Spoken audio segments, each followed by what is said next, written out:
there, Sanguinor. I need to go live early this time, just so that there's no issues. Let me know if there's any, if you guys can hear okay.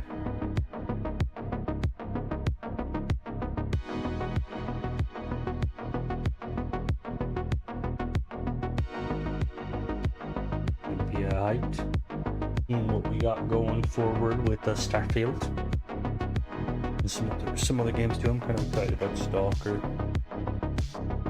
Yeah, been excited for that game for a long time.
It just changed. What's going on here?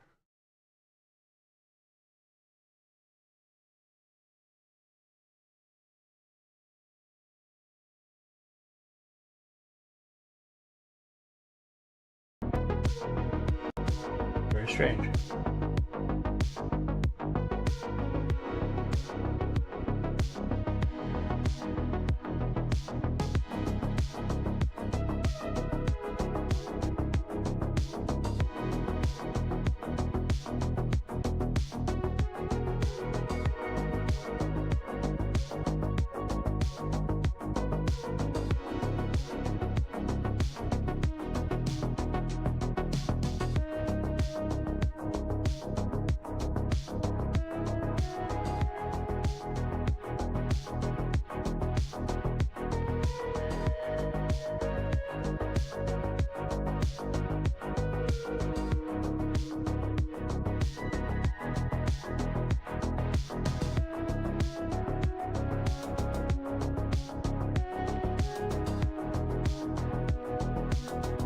Close the deer.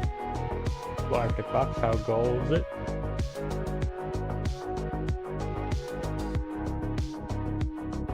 Sorry, I'm yawning. Nothing much. How goes it with you guys?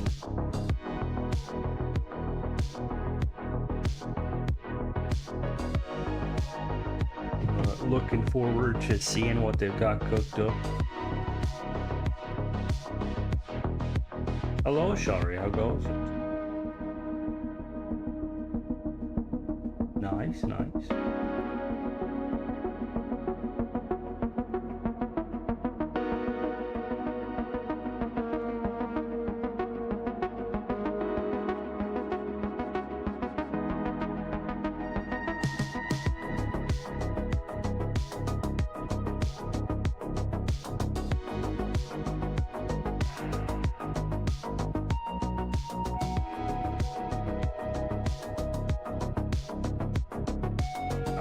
Yeah, the boogie is very cool. It has me excited to see, like, because obviously they're going to be doing more vehicles as it goes. I wonder how long it'll be before, like, modders make it so that NPCs can drive the buggy.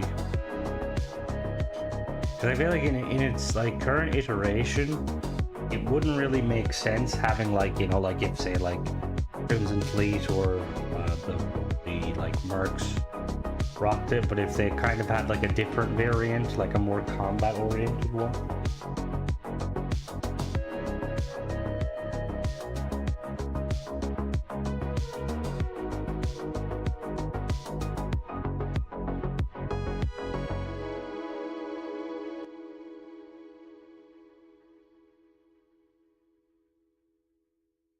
Oh, cargo, that's actually pretty awesome. So what, like it increases, like you get carry capacity with it? Or like you can just put stuff in it? That'd actually be really cool, having the, like, having like a chest in the back.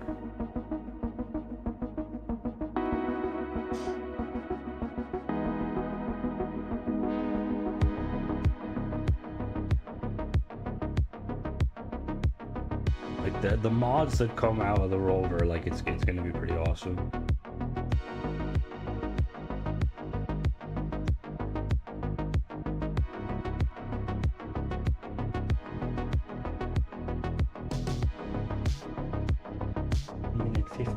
Apparently it's Bethesda first for the first hour, I think, from what I've seen on websites, but I'm not sure how accurate that is, because I know they showcased a lot of, well, not a lot of stuff, they showcased Indiana Jones yesterday.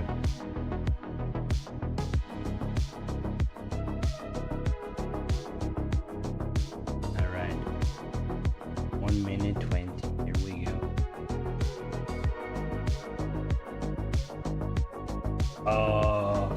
Yeah, I can turn it down. Give me 1 second.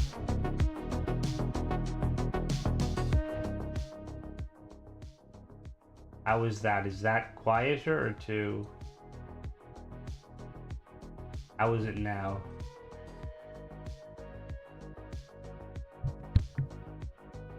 Yeah, no, Vasco hopping is pretty cool. I hopefully you get some mods that'll make it so that like other NPCs can chill in the back and not just Vasco. I thought Cora was gonna hop in the back yesterday, and I was like, oh, gotta have Gary rocking in the passenger seat, Simeon just sitting in the back.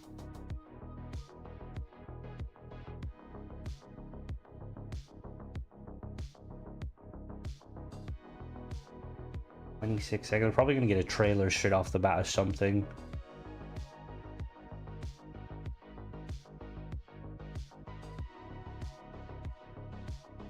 A sidecar would be so funny. The thing is, modders are they're gonna take it and like turn it into something amazing, but there's also gonna be really silly mods, like Thomas the Tank Engine skins. Here we go. Oh, US Canada. Oh, this is just showing the rating. Oh, here we go. Forza.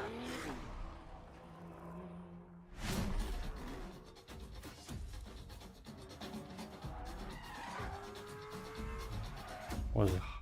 Hide and seek?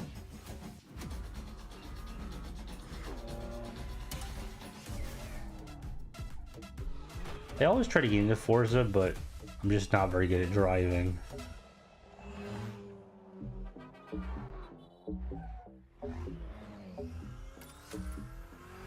Comes the 28. Hello, Aiden. Storage reduced. Oh, I'll have to check that. Is that on Nexus or is that on the Creations, Luke? That's a pretty nice mod. I like when mod authors actually like balance things. Like I like the reduction in the armor to kind of make it more available for free. Herzlich willkommen hier aus Köln. Welcome to Gamescom. For the first time, Xbox Game Studios, Activision, Blizzard, and okay, cool. That's awesome to hear. I'll definitely do a review of that. You want. More new games. And we've got our work cut out for us this week as we showcase the more than 50 titles on display and the many ways to play that makes Xbox the best place for gaming. And to do all that, we've assembled an international squad because with this many titles, we need reinforcements.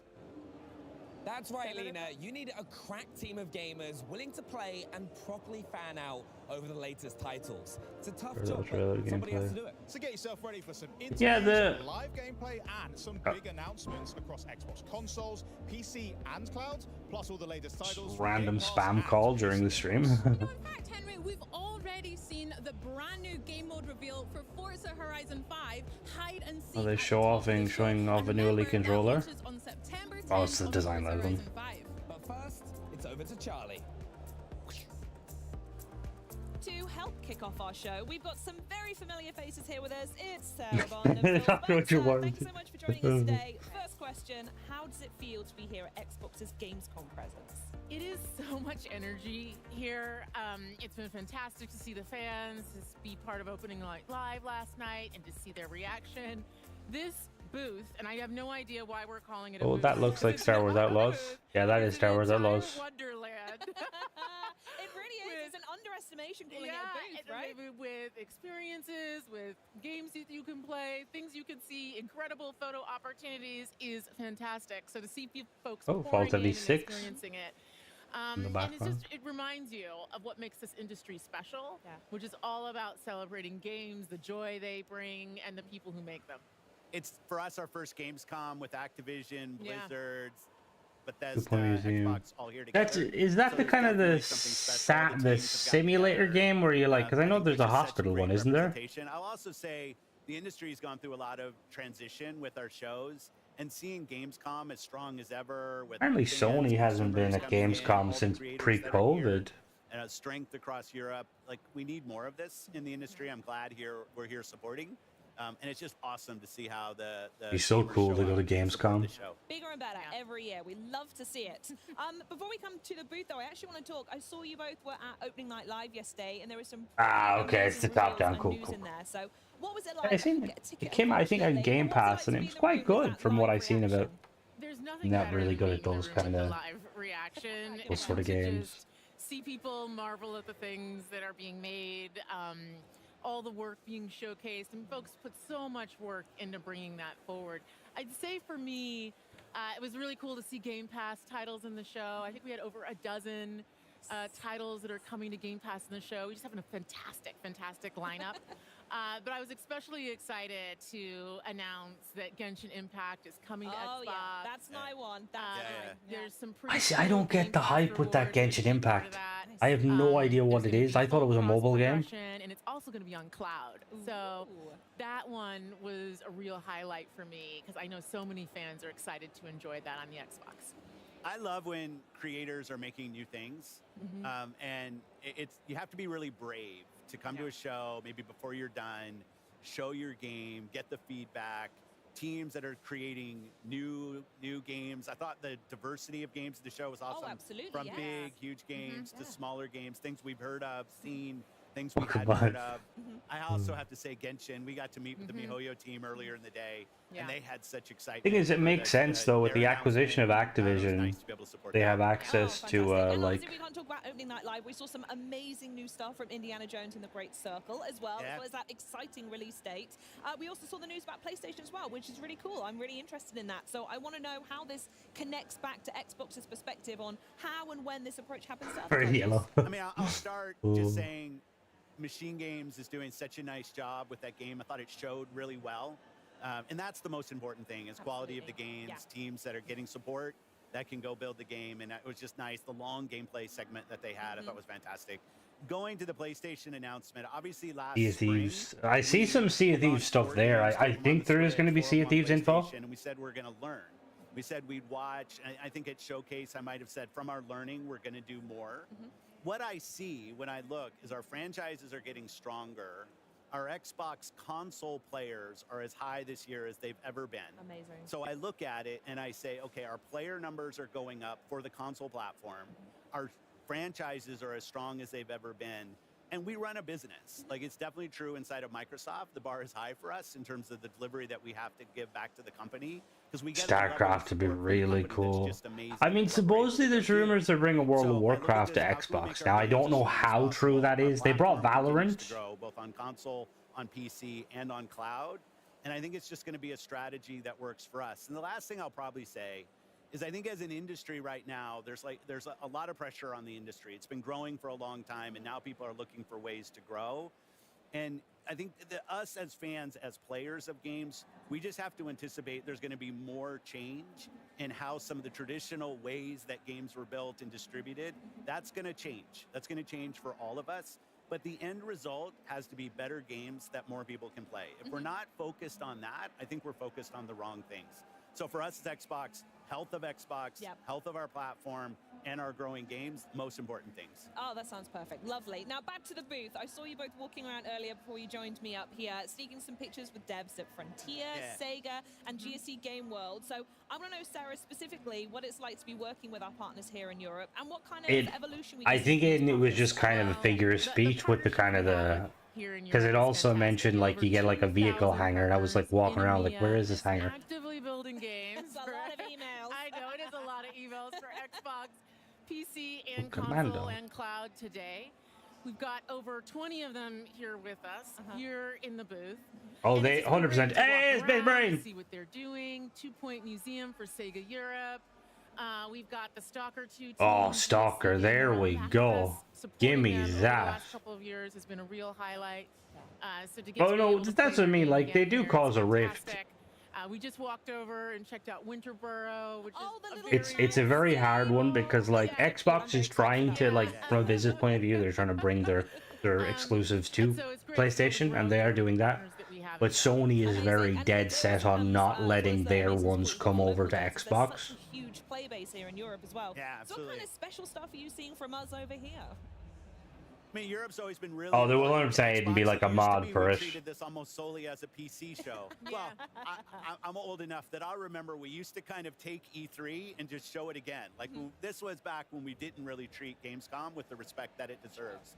Then we were focused more on PC. Now what we find here is putting our games on PC, on console, really matches to the diverse player base we see in Europe. Like, some of the strongest... Gamescom is a lot bigger now because E3 isn't really a thing anymore. So the most Well, it still is kind of a thing, but... support for creators, to put games in the hands of people. One thing that's great about games... Oh, is that Stalker gameplay? Oh, I'd love to play Space Marine there. It looks awesome. Stalker or Vessel of Hatred from Diablo. Like, you get your chance here. And I think that's something special about this show. And it's so accessible to so much of Europe. I just love that we support it the way we do. Yeah, absolutely. And with the sheer scale that it demands, as well as you were saying earlier, Sarah, absolutely. With our little city here. Yeah, the little city that we're building. We're the mayors. So I want to speak a little bit more on hardware, as we've gone over it a couple times here. Since I've not spoken to you since the showcase at all, which is criminal in and of itself, but we saw the 3 new options for the Xbox Series X and S. So I was wondering if there's a little bit more information we can share about that. Well, pre-orders are starting today. Yes, Sarah. All right, yeah, get yours in. Special edition. We're launching on October 15th in select markets, and we also All have digital some Series very X. cool accessibility options, which we're going to be talking more about later today. And for holiday and the rest of this year, some very cool console wraps. Yeah, see, some companies, Fox, have, like, more sway than others. As you may choose. Which I quite like that they're kind of more... Because it just makes sense from a business point of view. We're going to hear having it like everywhere, you know? Black Ops 6, which is amazing. Cannot wait for that. Looked so good last night in the show. Yeah. Oh my Fantastic. goodness me, it was just The campaign silence from Raven, I thought was just awesome. Oh, absolutely fantastic. Raven made the campaign? I thought Black Ops was Treyarch's kind of bread and butter. Last year we spoke about Rotato, and I wanted to give Marvel you an update. Rivals. What is that? Is that Marvel Rivals? That's the Overwatch style game, isn't it? Quite possibly the greatest game of all time. But yeah, is there anything on your backlog that you need to catch up on, or anything coming up soon you want to dive into? Well, the Game Pass lineup is making the backlog extraordinarily long. Unforgivable. Thing is, yeah, like it's a bit pricey. Both on console and PCs. We've got Aura coming. We have Age of that? Mythology. Oh, Age of Mythology. In 2024, which looks incredible. Oh, yeah. Black Ops 6, of course. Indiana Jones, Stalker 2. Like it's all like what, every month there's something pretty amazing. It's a lot of games. There's a lot I'm of games, seeing a stark lack of Starfield. I would say from a personal perspective, super excited for Diablo 4, especially because my father is probably the biggest Diablo fan. So Vessel of Hatred and that coming up. Yeah, the fact that Vessel of Hatred is coming up is pretty big in their world. And then I am excited to play Genshin Impact on Xbox, and particularly to check it out over the cloud. Yeah, very good. We'll have to duo for that one. That sounds grand. Yeah. Love it. Perfect. Phil, anything for you? Well, P3 on Xbox Live, people can see what I'm playing. A lot of Diablo 4 right now. My rapid fire rogue is L100, all my glyphs to 21. Having a good time with that. I mean, I just love the game, playing with my friends. Path of the Goddess, Kinisugami, like our partners at Capcom doing new IP. It was awesome to be able to partner with them. It's something in Game Pass. As they're investing in new, like we can actually come in with some financial funding to help support them investing in. And I just love the color palette, the boss design, just a really, really fun game. Some old school kind of tower defense mechanics. I love that. One of the things I get to do every month is I go through the ID selects with the team and we vote internally on games from different ID developers. Daydreams is a game I'm really liking. Little boy and his Okay, it's good. It's similar to Starfield then. So my teddy bear, PC should be and right. kind of a single player type co-op game. It's fun. I'm sold. I think a couple months ago, High Water was a game that's really good. Like I love when I get a list of games from creators and teams I haven't seen before and get to dive in. I think there's like 15 of them. I play them, and I will say, as a Halo fan, it kind of saddened me that Halo, the game that made Xbox, is just kind of off to the side. For a while. Oh, and I'm here, so I'm not doing it. My buggy in Starfield. Oh, I'm looking forward. I've been there asking we go. God for vehicles. Come on, Todd. I want vehicles in this game. I'm tired of walking around this planet. And I thought the trailer for that looked really good last night. So I can't wait to drive around planets and Starfield. Wonderful. And talking of driving, I'm personally, if anyone's wondering, super excited. Forza Horizon 5 is over there. Yeah. It's the game I cannot put down. Absolutely adore it. So if they've got something new cooking, I desperately need to see New what gameplay that mode. is. Yeah. So excited. Well, thank you so much for joining me. Thank you so much for the chat. Please enjoy getting your hands on our lovely city we've got here. But I'm going to speak to you guys here because the thing is, like, I didn't mind the way they went about it with the story with Halo, but I think the biggest issue is they didn't commit to it with Halo 5. Well, thanks, Charlie. So not only are these Like, they tried to do the reboot a little bit, and Infinite was fun. Like, I thought Infinite's multiplayer was good. It had an alright story, but... Either the 1 terabyte Xbox Series X all digital edition, by the way, the 1 terabyte Xbox Series S, both in Robot White, are the grand prize of I've seen clips of Solar. I remember playing Test Drive ages ago. I mean, look how gorgeous that is. These are the To enter, just 360. head over to twitch.tv/Xbox, check out the rules and all the info in the chat.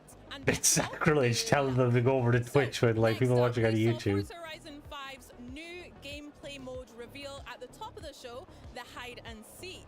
We are now going to look at some new wheels that have been inspired by Dallas Maverick star Luka Doncic and, best of all, blessed by the GOAT himself, Michael Jordan. So let's have a look.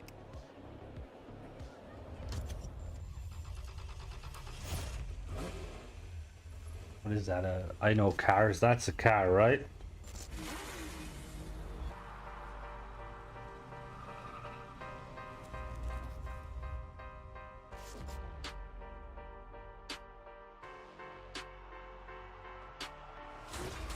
Foil airness. Thing is, Aiden, I don't know a whole lot about like PC spec, but that looks pretty nice. I'm very like basic when it comes to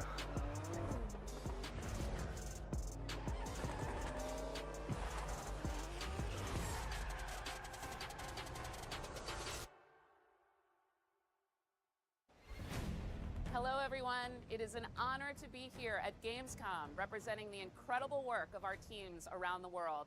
We have a lot going on here in Cologne on the show floor. Right here behind me, attendees can experience the demo for the Diablo IV. Oh, I forgot Diablo is Blizzard. We are Lol. also excited to be speaking with our global community here on the Xbox broadcast over the coming days.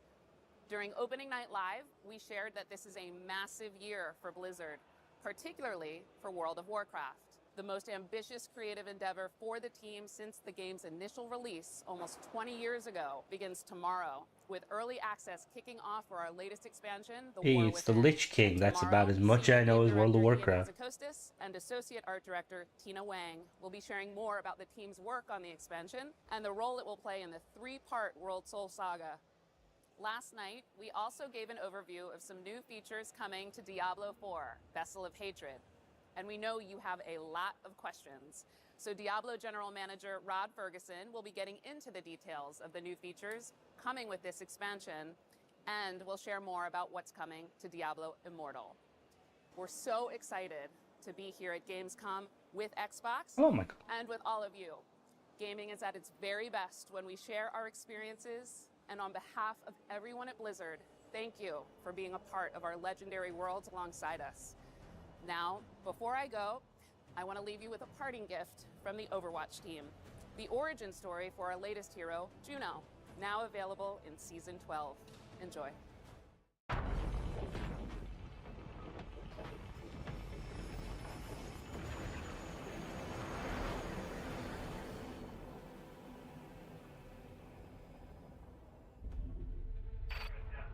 Flight, we're wondering why you haven't fired primary boosters yet. All systems appear optimal. I just need a minute. It is so hard to say goodbye to the only home I've ever known. I understand, but the colony isn't safe anymore, and our window of opportunity is closing. This kind of reminds me a little bit of On your way to your new home. the one Apex character, Horizon. Next stop, Earth. Initiating boosters in 3, 2, 1.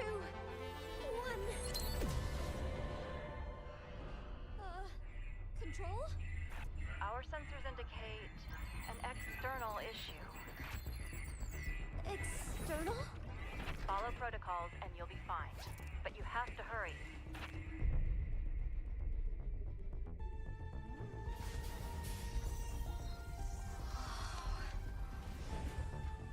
Careful.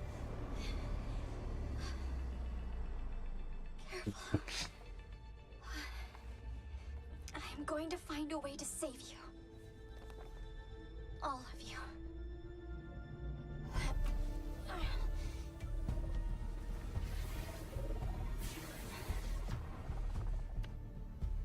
I think I see the problem.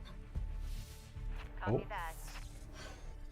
Yep, a rock. Is it a rock? A rock would do that. Oh yeah, just kick it. Nice. How is this person? It's not. It does look kind of it looks very kind of Nova Galactic-y. Don't panic. You're okay. I am definitely not okay. Oh god. Oh yeah. A lot of these sort of trailers, they usually kind of go that animation route. Juno, I believe in you. Oh, her name is Juno. That's kind of cool. She's the pro. Your whole life. You have all the tools you need. Gotta counteract the spin. Okay. All right. I have all the tools I need.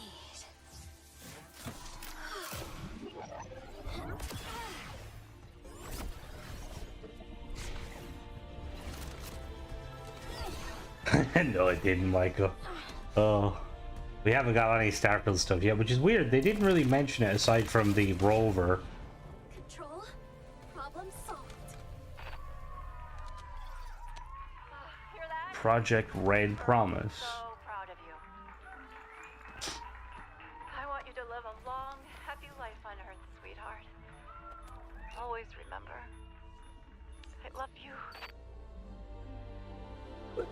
Just realized, would sellotape even work in space? Too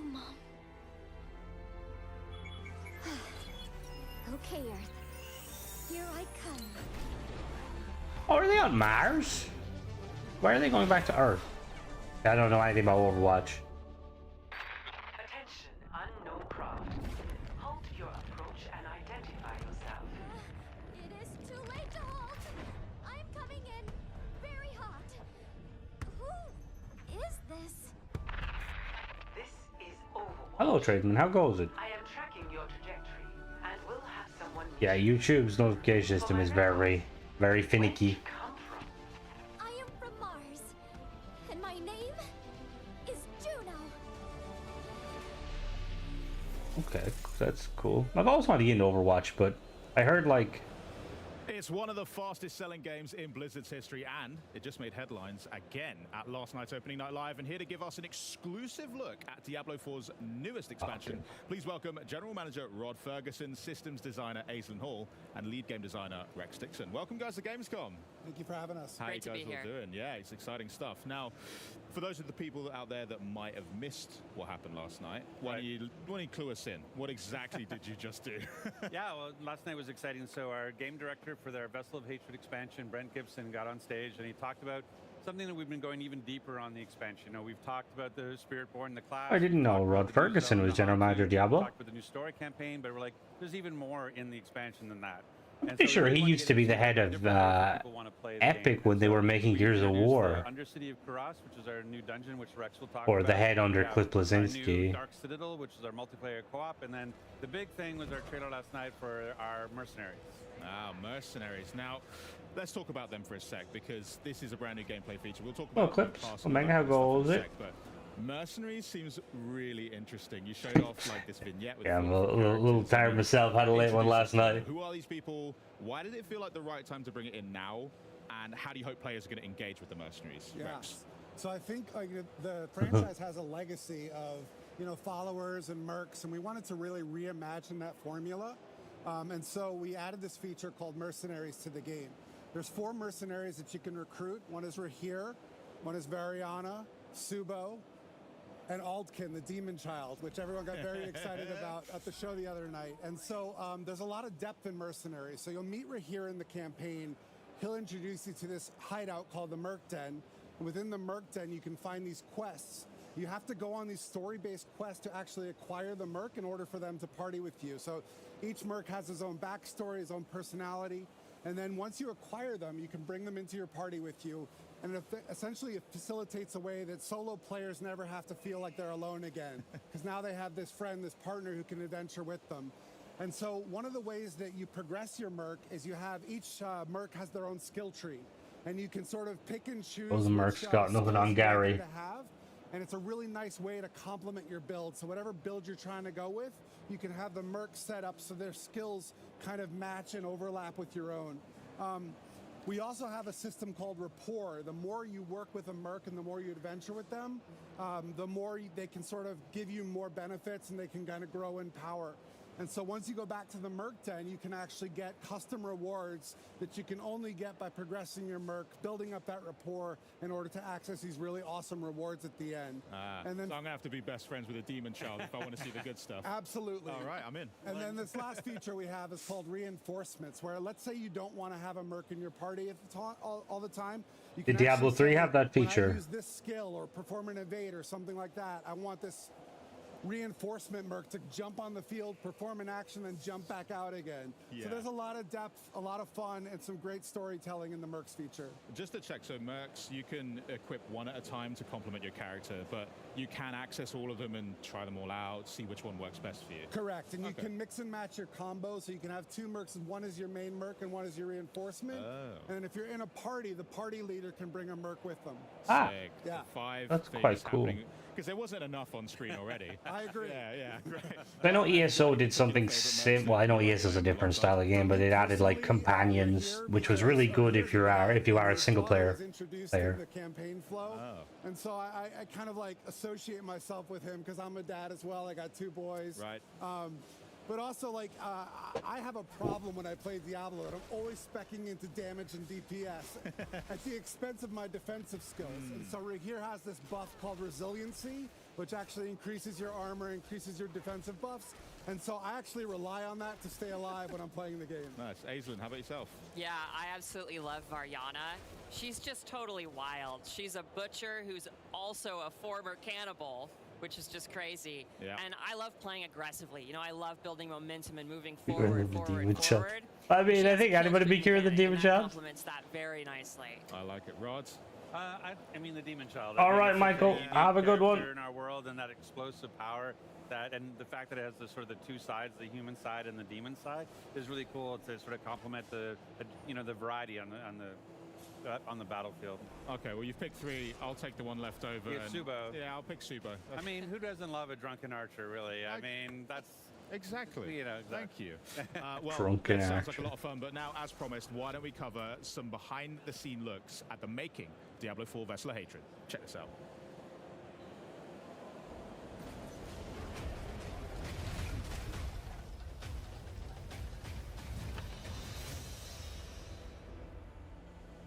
In Vessel of Hatred, we travel south to Nahantu, a region with both deep ancient jungles and vast sprawling plains. It's the last stretch of land in Sanctuary's eastern continent, and we've packed it full of experiences for every type of player. In this expansion, there's a whole lot to explore under the dark canopy of Nahantu. Nahantu is the southernmost region of the eastern continent that Diablo 4 has been taking place in. It's the last region that we haven't visited yet so far in the game, but it is one that we've been to before in Diablo. There's lots of new areas. We have 6 in total. 4 of them are jungle themed, and then we have 2. I tried Diablo 3, I want to say, and like it's quite fun, but I just didn't understand the story of it. You're in this place called Lingering Hatred. This is high treetops canopies where you're almost walking amongst the branches high above the jungle floor. Imagine a thick canopy that the light is just barely poking through. The whole area has been infected by this thing called the Hollows infestation. The Hollows are a new enemy that's associated with Mephisto. They themselves are kind of like a tar-like substance creature born straight out of the depths of hell. It feels a little twisted. There's a sickness to the area itself. Humans have ventured into this deep part of the jungle where there's all this poisonous plants and flora. The dregs actually started experimenting with eating these hallucinogens, and it put them into this aggressive psycho rage. The dregs were pretty fun. Yeah, I feel like that's probably why I kind of got in at the... I feel like I need to go back and play the originals. But I find it hard to kind of go back and play older games. What? Controlling it and telling it where to go and tossing poisonous bombs at the player. When you come across it, it's very memorable. And then we've also got the area of Tenganse, where you've got the Tenganse Plateau, which is full of these red-rocked plateaus and canyons. Imagine getting up above the land. Those gigantic walls have pockets inside where monsters could live. It offered up a lot of opportunity to bring back a monster family like the Lacunae. We're bringing them back in a new way here as a fully fleshed out monster family with multiple classes. What a more brute force looks like, what a caster looks like. They are very much apex predators. See, I don't mind the bird's eye view. I've played a couple of games that have bird's eye view. I know Baldur's Gate kind of made me really enjoy it. Makes your skin crawl. It's bug infested, and you can see how the bugs have destroyed the jungles and kind of input their influence on it.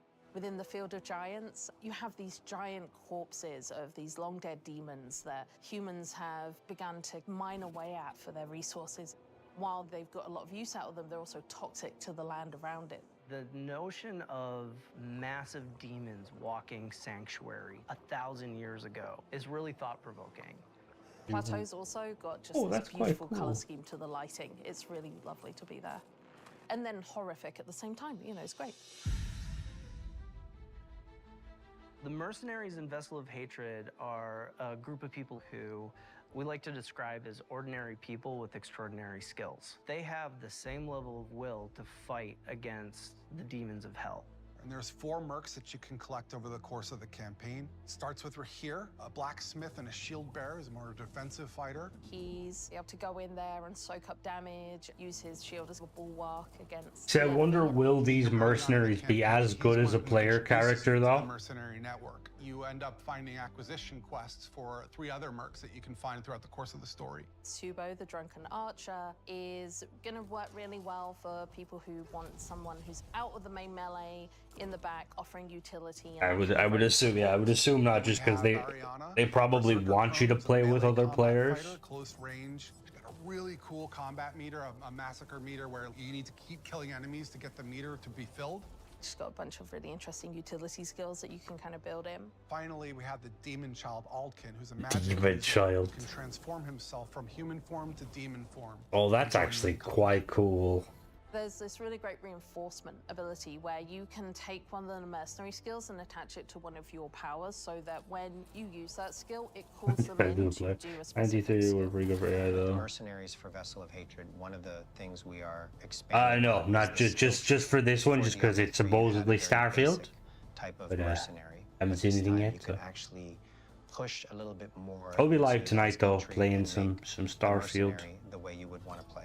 Going through each mercenary progression arc and outfitting their skill tree so that it's complementary to your character build, I think that's where the fun in the mercenary system really lies. So is there gods in in this universe? If there's hell, there has to be heaven, right? It's an entirely cooperative player experience. All the mechanics within it are based around you working together with your party members to solve the challenges and face the first Khazra hordes within. One of the outcomes of the Mage Wars is this giant crater. Oh, okay. And all the souls that were kind of. And is it like most tropes where like the angels don't like in getting involved in like the life of mortals, or do they actively kind of help humanity? To perform experiments to try and bring back their dark god. Only recently, people have started going missing. They head into the Khazra region, they disappear, never to be seen again. So it's clear that whatever they're planning is about to come to fruition, and your job as the players to get in there and stop it. Citadels are a place where we take what is the best part of Diablo, combat, and we test it in a different way, which is adding in cooperative mechanics that you have to manage on top of that. Sounds like they're adding raids, which is really cool. You have to collect an item that allows you to reflect the attack back at him. So there's a little bit of a twitch level. That's very cool. Where you actually have to time your reaction shot. What's interesting about it is when you get multiple people in there, we're each responsible for reflecting that shot once. So we all have to sort of master the timing of that move. You can't do that kind of thing without coordinating as a team, and that's sort of the example of what Citadel gameplay feels like. Oh, what the fuck? Designing the Citadel, we designed a lot of really cool bosses, and so one of the things that we did is we took that and made like armor sets. Making them stay very nice. Like you took their armor and you feel like you're wearing a little bit of them after your victory.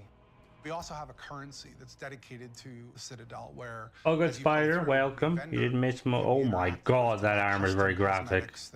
That was cool though.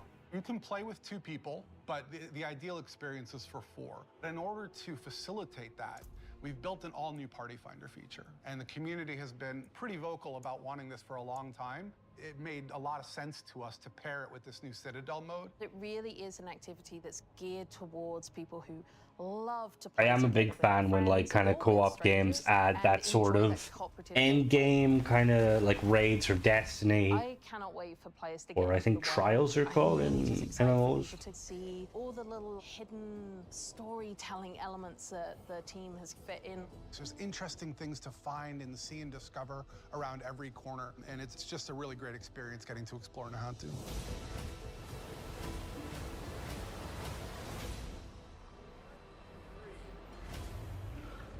Oh. I mean, Party Finder, that is a fantastic idea. I mean, the amount of times I log on and a buddy's not there or whatever, now I can fill that gap. And who needs friends anymore, right? So, there was a lot in that. I want to talk specifically first about the Dark Citadel, because as a guy that's into his endgame... Oh, Shattered Space! It took me a while to see it. Bring players together. There's going to be gameplay, I've heard, which will be interesting, seeing if we get any new features. Have to do inside Dark Citadel to earn some rewards, get through it alive. So it's really a unique model for us. And again, Dark Citadel is built towards endgame. And we're doing more in Vessel of Hatred to push players through the campaign and then into the endgame, where we think some of the best content is. So Dark Citadel will require at least 2 players to get through, and requires a lot of communication between players to overcome challenges. Every week there's going to be updated rewards. So I wonder, is that like a hard requirement of at least 2, or like can a god tier solo player do it all? Big fan requested feature, which is our scroll of retempering. So no more brick items. You'll be able to apply this scroll and get all new tempering charges on that. Can only buy shit, no modifications. Don't say that. Oh god. Excellent. Well, there is a lot in that, but it It'd be pretty funny. Just be like, alright, yeah, so we've seen that apparently people don't like building ships, so we just remove the ships. So on October 8th, we're also going to be launching Season 6 alongside Vessel of Hatred. And Season 6 is going to have a ton of content. Oh, Avowed is there. Bespoke. Nice. It's totally separate and unique to Season 6, and it's going to be free for all Diablo 4 players, which is awesome. Nice. We're going to be talking a lot more about the details of the content of Season 6 in the coming months, but there's not going to just be new content coming in Season 6. Alongside Season 6 and Vessel of Hatred, we also have major character progression updates coming to Diablo 4. I'm going to have to ask for some specifics, surely. That's you're teasing me too much. What else you got? Yeah. So Hey, I'll pay millions. If you played Season 4 Loot Reborn, you know we did a lot of itemization changes that kind of fundamentally altered a lot about how you're playing the game and how you're getting rewards. The scope of the character Okay, maybe not dollars. Maybe not. Season 6 are it's the same. Like, it's the same grand scale. There's a lot of changes coming to character progression, a lot of improvements. I mean, they probably will, but and also a little bit about I don't really mind it, like, as long as it's not like, you know, insane monetization. Yeah, so really when we were thinking about these changes, we took a bird's eye I'm kind of the view. same. I'm also excited about Put the power in the player's hands. Is that Gears how of they War? want to interact with the challenge that Diablo 4 provides in the game. We wanted to make sure that you could opt in. I'm excited about Stalker as well. That you're comfortable with, so that you can set your own Yes, pace in any activity throughout all. I've seen that. And so Seen that earlier, which is very cool. You know, if you've played Season 4 Loot Reborn, or you've played some in Season 5, you might be familiar with the Profane Mind Cage. That's an item that allows you in the Hell Tides to up the level of the monsters, up the difficulty, but you get more rewards as well. And we've kind of applied that philosophy throughout all of Diablo 4. You can kind of opt into your own challenge and then get more stuff because of it. Sick. And then alongside that, we also have a lot of changes coming to Paragon. We wanted to add depth and choice to the Paragon system, but we know that it's pretty daunting for some people, right? So we wanted to make sure that while we were doing that, we weren't increasing the complexity, right? We want to make sure that it's still very, that it's an approachable thing, but there's a lot of cool stuff you can do with it.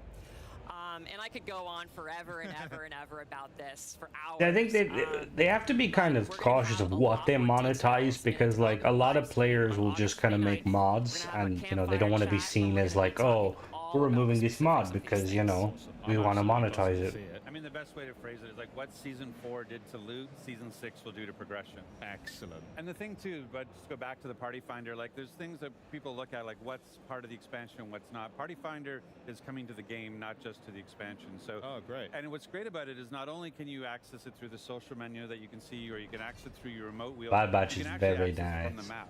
So when you say, oh, I'm going to go do this dungeon, you can say, and list it as a party that people come join me in this dungeon. So it's a feature that's going to apply to the entire game. Excellent. Yeah, and I should also mention, in addition to Dark Citadel, we have another mode that we're bringing to the table, which is called Undercity. Yeah, they are. Microsoft owns so much nowadays. Beat it before the timer runs out.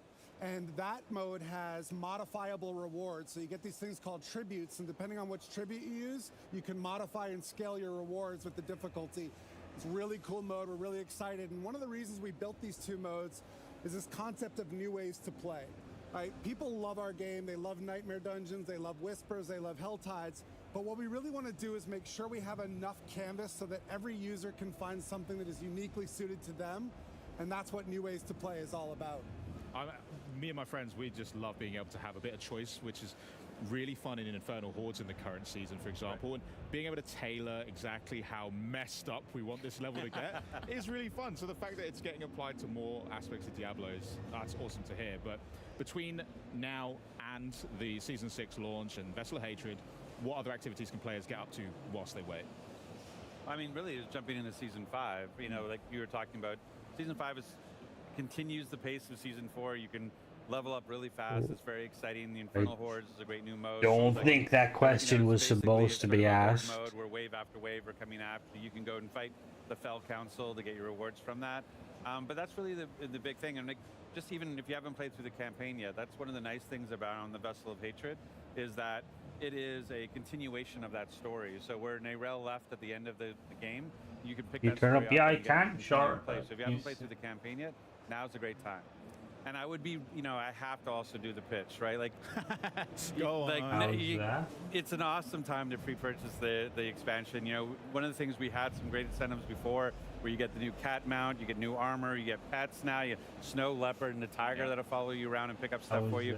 But with last night, we actually added 2 more, where not only do you have angel wings that we had before, we added demon wings last night. So if you've already, if you've already pre-purchased, you'll get your demon wings are coming, or they're there.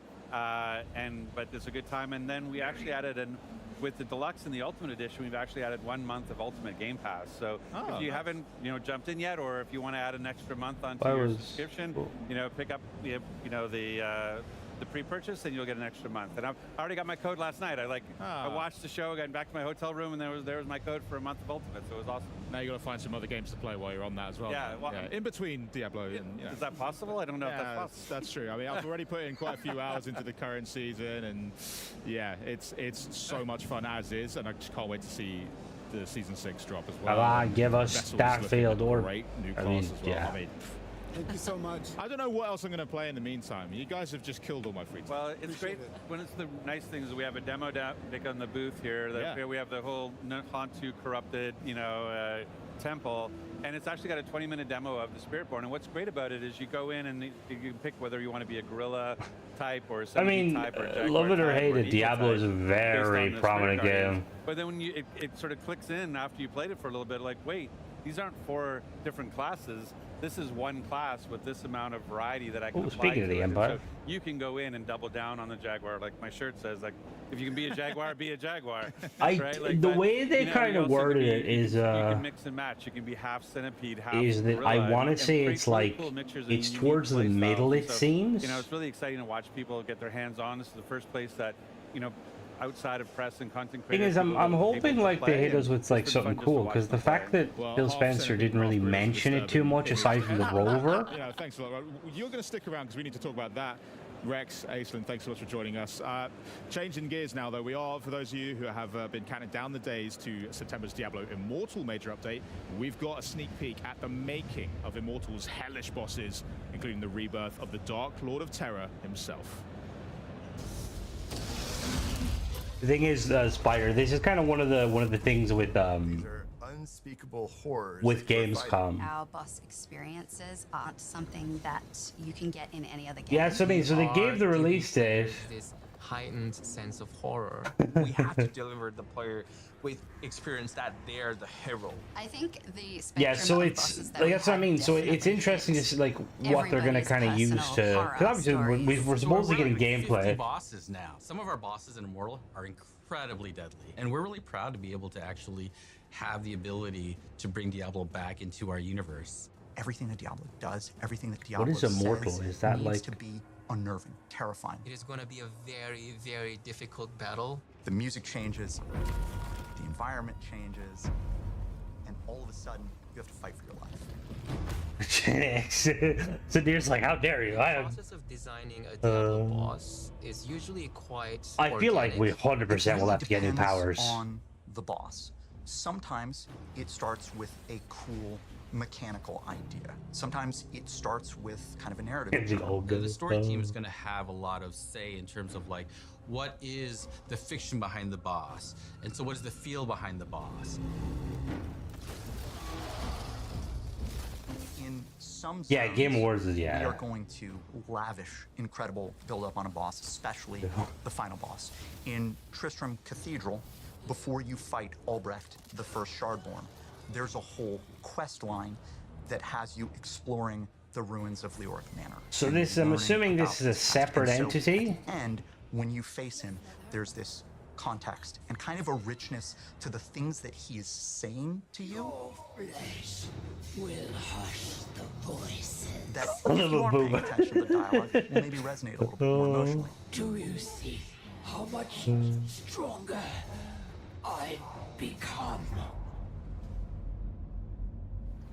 I always get confused with like the different terms or the years. And how they feel the battle should go, then they get all that Okay, together and then God. it gets passed off to art. When it comes to designing a Diablo boss, there definitely is a long list of visual elements that we go to. Spikes, demon horns, rotten skin, decaying skin, burnt skin, different diseased skin. How do we stretch the skin out God, to make it you're a look really youngin'. uncomfortable? We take different parts of the body and then we twist them in very uncomfortable, awkward ways. We love using different humanoid bodies and then almost melting them together.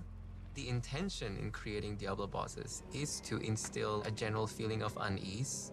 So if it starts to feel like we have pushed it too hard, that's usually the comfort spots. We have so many different representations of evil and horror, so no matter who you are, no matter where you're from, you can always bet that there is something in our game that is going to terrify you. Degeneration X. Isn't that the wrestling group? They're almost too big for the level. They're not mobile. Underwater You only see the top half. exploration would be amazing. Where the main goal is The thing is, I don't think it's like far-fetched, considering that Tank Girl with her mod, she did like an underwater section. Like they have the 0G. You know, it wouldn't be hard to kind of implement it on a larger scale. And then we have mind-bending bosses that really change the way you play the game, what your perception is of the boss. But my favorite boss in the game is the Butcher. Bringing the Butcher into Diablo Immortal was quite a journey for us because it is such a beloved character in the Diablo lore. You know, when I was playing Diablo 1 for the first time, there was this shock associated with encountering the Butcher. You open the door, Praise the Great he's Serpent. cleaving you very, very fast. You're like, I've never seen anything like this before. What the hell is happening? I'm dead. We wanted the Oh, is that what original Diablo looked like? God the damn. first Diablo. How So old is It Diablo? was kind of like, how do we bring him into our game, and what can we make more special about this Jeez. particular encounter? Our Butcher is super I thought like Diablo was like a kind of a 2000s game. I didn't know it was like old. This is a Butcher that was basically too angry to die. He's just shoving his Angry guts to back die. in. He's got the chain I know that a he few people like throws. that. He's got the rush. He's got the fire coming out of the ground. And it's just a fun, nostalgic fight. Oh yeah, no, 100%. Like more fauna would be absolutely amazing. 1997. Holy crap, that's like 2 years after I was born. Diablo is the Lord of Terror. His food and drink. Well, okay, is the yes, I will fear say, of Michael, other 2000 old beings. is. He has this very recognizable silhouettes with his giant horns on his head and also down his back. He has this very He looks like a Deathclaw, but like a really angry Deathclaw. Diablo having a World Stone Shard means he's entering the nuclear age. He is now walking around with a weapon of mass destruction to bend reality, to perhaps create new realities. The whole team is excited. It's electric. Getting to bring back Big Red and then unleash him, not just on one boss fight, but on an entire zone, on Sanctuary itself. This Diablo is going to deliver a very epic experience, as good as any other Diablo games. It's going to be the best Diablo ever. I said it here first. It is going to be possibly the most difficult battle. So like like I game said, I haven't watched much. I know that when the new Diablo came out, there was a lot of negativity. Has it improved? Oh, it's on a fucking mobile. Oh, it's the mobile game. Guests here, but joining us once again. This time to tell us more about what we just saw. Oh We've got god. Diablo's GM Rod No Ferguson, hate to and please mobile welcome games Diablo because I Immortal's play a executive couple, producer, but Pei yeah. Wen. Hi. Thanks so much for joining us, Pei Wen. Thanks for having me. What the hell was that all about? Are you kidding me? That's got huge implications for the lore of Diablo because you're bringing him back. Yeah, well, Tell me about this. I mean, it's a thing that I don't think everybody really knows what Diablo Immortal is, really. So let's start with there. Yeah, could you explain that? Diablo Immortal, way to think about Diablo Immortal is our free-to-play offering in Diablo. It's a way to bring more players in. We wanted to go where the players are. And we're like, okay, not everybody is part of the mainline. Diablo Yeah, I remember so them like they're like the whole like, oh, do you don't have phones? And so we have this great free-to-play, huge campaign over 11 zones. You get 8 classes. We just added 2 over the last 2 years. See, like, I don't think like mobile gaming is like a bad thing. I'd love to see like, see, obviously I've never played Diablo Immortal. I tend to play like Tacticus and games like that where they're fun, but they're very heavily focused on monetization. Working with Deckard to beat this demon Skarn. Now, like I remember back in the day where you could like text a code on your phone and you'd get sent a game, and you paid like a $5. And we're able to bring Diablo back. So it's a really exciting time, and this is what this whole year has been leading up to. This is the year of the age of unmaking. This is the return of Diablo. They've been building towards it for like over the last couple of years. Yeah, that's what I mean. Yeah, totally. It's like so heavily monetized, and like considering you've got like Xbox, who's all Game Pass and like xCloud, it's like they have the ability to like make decent mobile games that aren't monetized heavily. The most important chapter of the story, that where it starts, and Diablo is very, very significant because it's one of the original antagonists. Who's Blues? It's one of the 3 primevals. So I think in the history of Diablo story, I was gonna be like, what's with the fedoras, but I'm assuming that's Indiana Jones. Corrupting people's minds, corrupting humanity. I mean, look, and, with how Diablo plays, though, I feel like it'd probably be quite fun on mobile. I mean, something is really going down. So what does that mean for the people who are here at Gamescom? Do they get to experience that now, or what experience have you brought for them on the booth? Yeah, so, well, first of all, we're really honored to be here, Gamescom. Like Rod mentioned, Diablo Immortal is our first take of version of Diablo. I've been like kind of sucked into Warhammer Tacticus. So our mission is to reach more audience. And it's like it's fun, and it's one of those things where I'm like, because a lot of them they go with this kind of energy, like, oh, you only have a certain amount of energy a day you can use and stuff, or like you have to buy extra, and it's always like, why? So H.T.A.L.K.E.R boss in our game is basically it represents like you should want players to play, more play, not less. Are your power gates. You have to beat them in order to get to the next difficulty level. So as you go through the game, you will feel you're getting stronger, and that doesn't look too bad, to be fair. More stuff, the loot and the dungeon and the zoom. Most important thing about Diablo Immortal is that we want to create this very sociable, very lifestyle kind of gameplay. So for H.T.A.L.K.E.R boss, you can actually you can either play a solo, or you can bring your friends over there, and that's what we bring here. I know. We built a tournament that 4 players. I will definitely. I'll have to figure out first. Sadir will have to explain it to me, and then I'll explain it. You have to beat 2 bosses, so there's like 2 phases. You have to beat 2 bosses, and right now the fastest is about 2 minutes 45 to get through. Think I got a shot? Yeah, absolutely. Absolutely. I know you play a lot. I know that like a lot of games, like I know isn't Netflix kind of going in on the like you can on Netflix on mobile you can get access to games and stuff. These H.T.A.L.K.E.R bosses, and it's really exciting to see.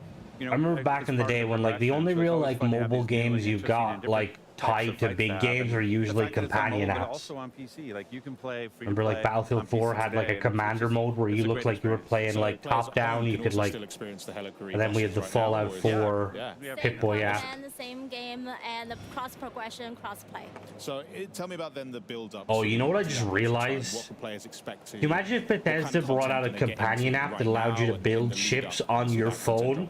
Yeah, so next few months, that would be so amazing. Like I said, it's gonna be the most exciting story chapter of Diablo Immortal. It's gonna divide into which is fair, like that's what I mean. It is fair. Divide into 2 parts. You so have we're to gonna keep some in the future, but the latest one that is gonna come up is in September. But I think like I'd never get anything done if I had like quick access to Shipbuilder. This is where the merge story with sets. Oh no, maybe not. A very, very powerful weapon. It's called the Eldrim. It's a holy oh yeah, sword. mobile games and make. The player's gonna go through the mission, the quest of. Like I'd say it'd be more than that, Fox. That sword is the secret weapon to kill Diablo. I want to say, is it Zynga was like valued at like several billion. And for player, the ritual, Hey, the tracker's alive. I think if you play Diablo Immortal, player is the hero. Player, you play Why are they teasing tracker life? That was literally like what 3 months ago. But the century is corrupted. It's dark. and that darkness casts to players as well. So the ritual of purifying this Eldrim is actually a symbolic move of Yeah, you can scroll player through that ship parts. they willing So to I mean, like, sacrifice it's because themselves the for Fallout 4 humanity, companion and app was they really want to handy. prove themselves to be worthy to Like, use I the kind Eldrim, of the wish they holy would sword, have to kill featured Diablo. apprenticeship So class on that the is class. the I first recommend. part of No, the no. September release, Go for and it. then we're gonna save the second part to the December Oh, I know. holiday That's, I time, mean, like, and we're gonna release I'm the kind second of part, in which that is the most boat where exciting it's part, like, that you finally just gonna because, face like, the Diablo. obviously, you know, And it with causes the Diablo battery boss issues and itself, stuff, we and also introduced a amazing zone. It's called the War's Crown. You know, zone is one of our very, very important content in the game as well. It's beautifully designed. Not traditional concept of beautiful, but it's... Yeah, I don't think I've ever heard the just be word like, all right, are you gonna finish this work? Give me a minute. I nearly built this ship. I'll trust you guys. It fits the word. It's beautifully designed. I'm really It's hoping we're gonna very, get the same amount of dedicatedly, talking about created, Starfield. and it's Like, they better icy, bring it's Todd Howard out barren, and then be like, it's yeah, that way is because Starfield Diablo 2 travels expansion. through that continent and When will they transforms give the us a place. teaser for the So next it's, like, expansion? very Obviously, we don't depressing, have this all one the yet, which would be cast coming silly, down but to the earth. because Well, that's we why, know that they players are know here what to the next expansion save is. the word. Yeah, and when player travels through this War's Crown, you're gonna encounter a lot of enemies. You know, you're gonna defeat them. Eventually, you're gonna encounter Diablo as the final boss. Yeah, I mean, you know Tyrael. Like Tyrael Yeah. is like, when you think about like recognizable characters in the Diablo lore, Tyrael, the Angel of Justice, is one of the top ones. And so this is what's really neat about the story, is that it takes Tyrael's sword, Eldruin, and that's the sword you have to use to defeat Diablo. And so that whole Sometimes idea in of, phone games, hey, that's what- while yeah. I've been fighting Fair, Skarn and fair. getting these world stone shards, I've become corrupted and I have to get Starfield purified 2, over in the cold shit, isles boogaloo. so that I can actually be worthy of this sword. And taking that sword and then being able to use it against Diablo is just a really cool moment. I mean, you said in the video There's as well people that that, oh this yeah, fight no, with Diablo and would it does, be and it's the that's why like a lot of toughest, like countries are kind of going against like loot boxes. What are you Aren't really possibly thinking throwing out? anymore, 'Cause you and also I just get showed it us, because a like 20-foot butcher. even like So, games like well, I mean, Destiny, what's it like Diablo- what's he gonna it do to us? preys on the wanting to kind of grind and like rolling the dice. But obviously, Destiny, you don't pay money. You just spend hours grinding a raid and then you get crap. And it's like, bruh.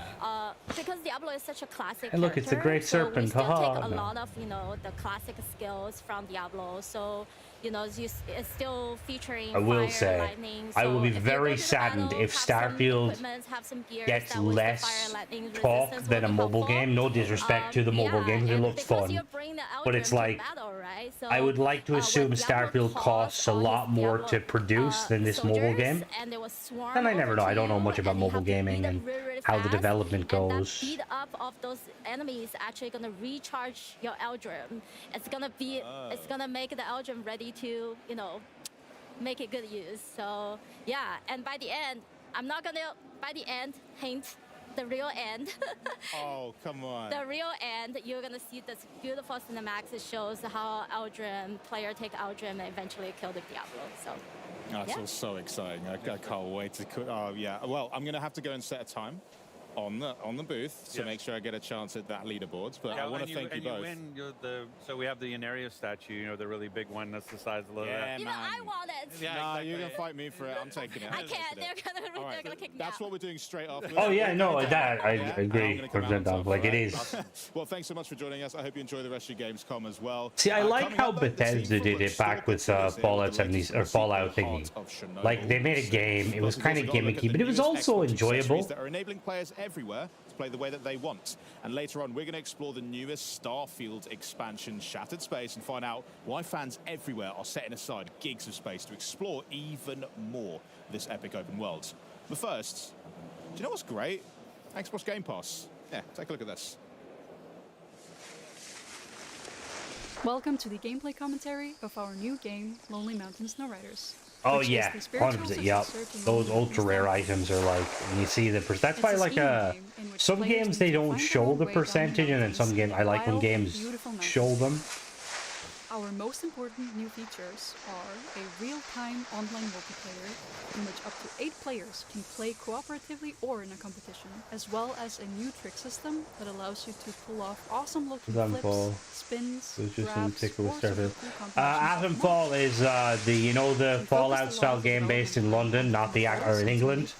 Yeah, no, it's not meant to be there. I think they bugged it too.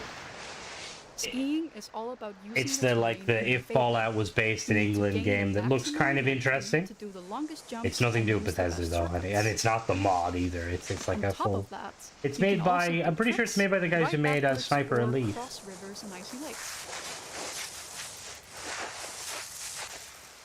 The game features 4 different game modes. The online multiplayer racing mode is all about crossing the finish line first. This While kind of in the team reminds mode, me of. Is you this and made your by the team guys that made the ride the pictures together downhill to ramp up game with the highest biking? score and beat all the challenges. You can also pick each other up after a crash and place checkpoints as a group.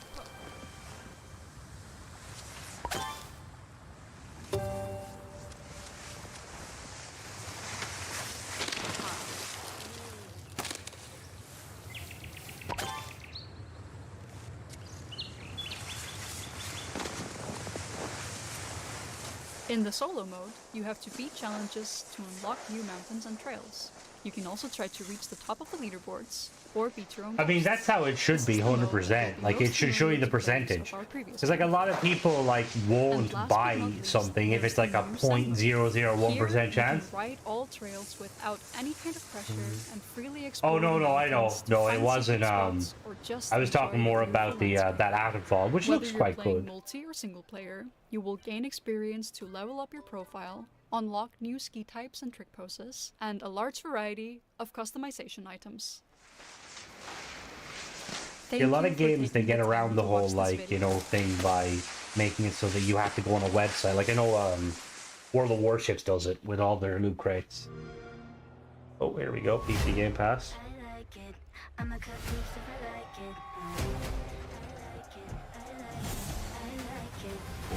Fallout 76. Oh, Valve, I forgot about Valve's gonna be in Game Pass.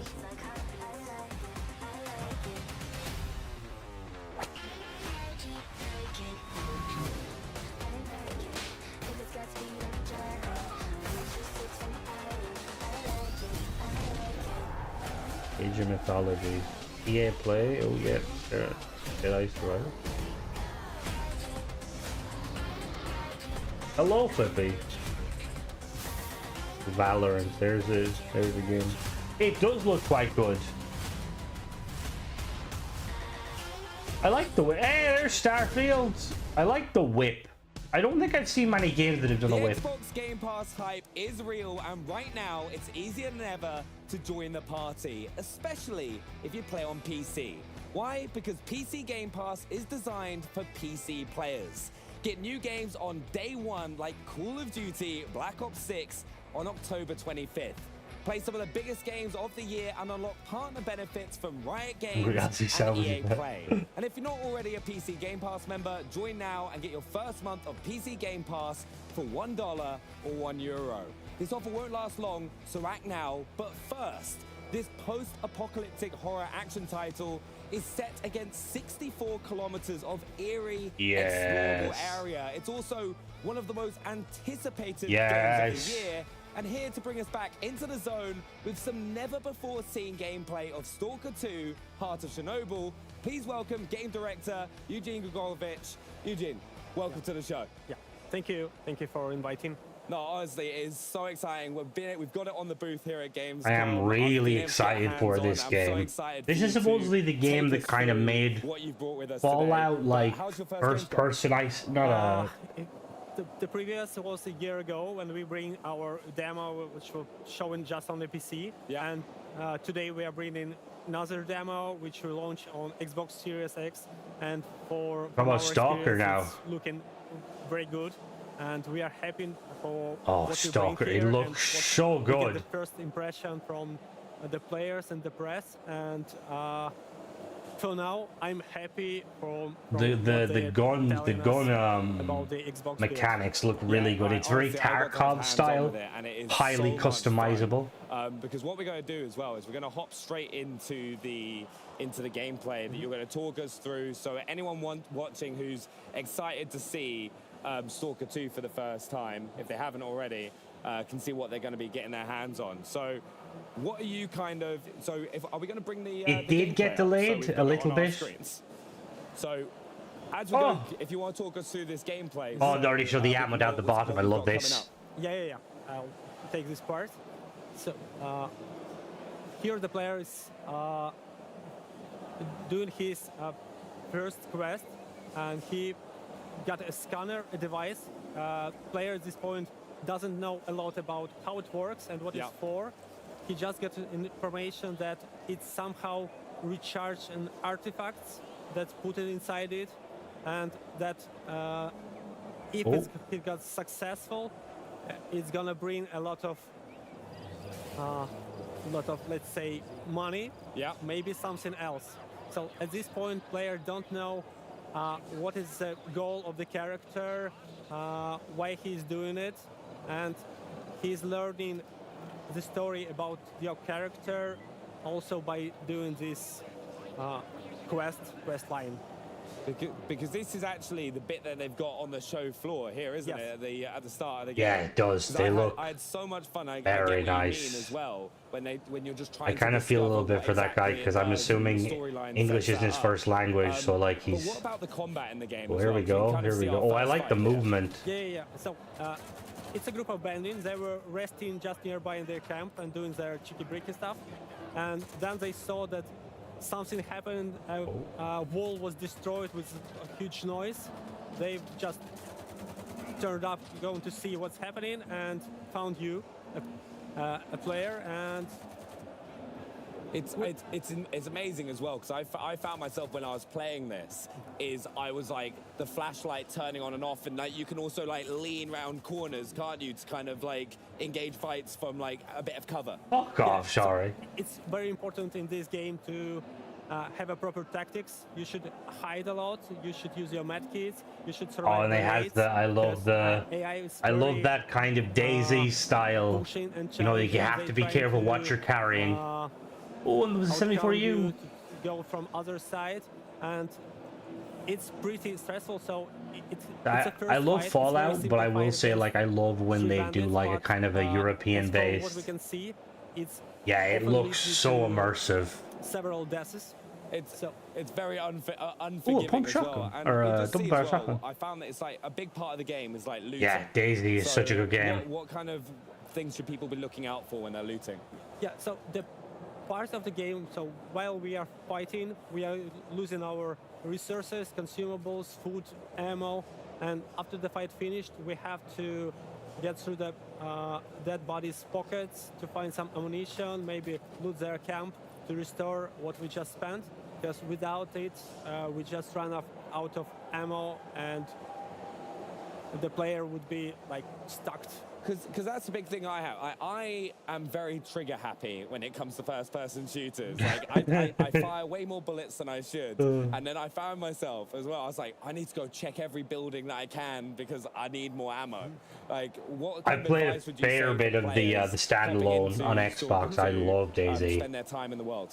So the reason why you should discover and look for some stashes in locations, not because you just want Spork, to find wasn't some that like a items, K-bar, I'm pretty sure too? It's interesting to discover this abandoned place where was some living some time ago, and there is some story behind it, and when you are just walking around and looking for the corners, and it's beautiful there, you can surprisingly find something stashed there, because it's an S.T.A.L.K.E.R stashes. They use some stashes for their next journeys, because they can bring like more gameplay. That looks like, yeah, there's that 74U firing 549, 545, and players sometimes find them, and it's often rewardable, and often it's very rewardable. Oh, here comes the knife again. Huge equipment boost by just going to some building you didn't expect to find anything there, but it could be there. That's what I found. I found myself like an assault rifle when I just had a pistol to start with. I was like exploring buildings and found that. But the game also, it looks amazing. Yeah, this is the start of a next fight. We have some stealth mechanics. Yeah. So it's not very. Guys, like, yeah, we got stealth mechanics. Just throws a grenade. Stealth in the game, it doesn't offer you like ability to be invisible for enemies. No, they will see you and shoot you. But at least it allows you to get slightly closer to find better position to start the fight. But the game is and very maybe to visceral. start Like initiate the fight with the yeah, hit grenade once, like you're to, pretty much put on one shot. so it would be easier for you, and then the fight is pretty challenging. Yeah. And you have to watch your hit points and your state. Like I killed it. What the hell? Got bleeding. And Was you it a have to metal use one? a bandage to stop this bleeding, because it's not. It's gonna last for long, and you're gonna lose a lot of hit points if you not stop and use the bandages. Yeah, because you have multiple ways of healing. Yeah. Don't you? You've got like the bandages. Who stop the needs bleeding, stealth but if you there's, have no different types of med witnesses? kits that you can find Yeah, as well. you can have a regular med kits, medical med kits, and an army med kit. Yeah.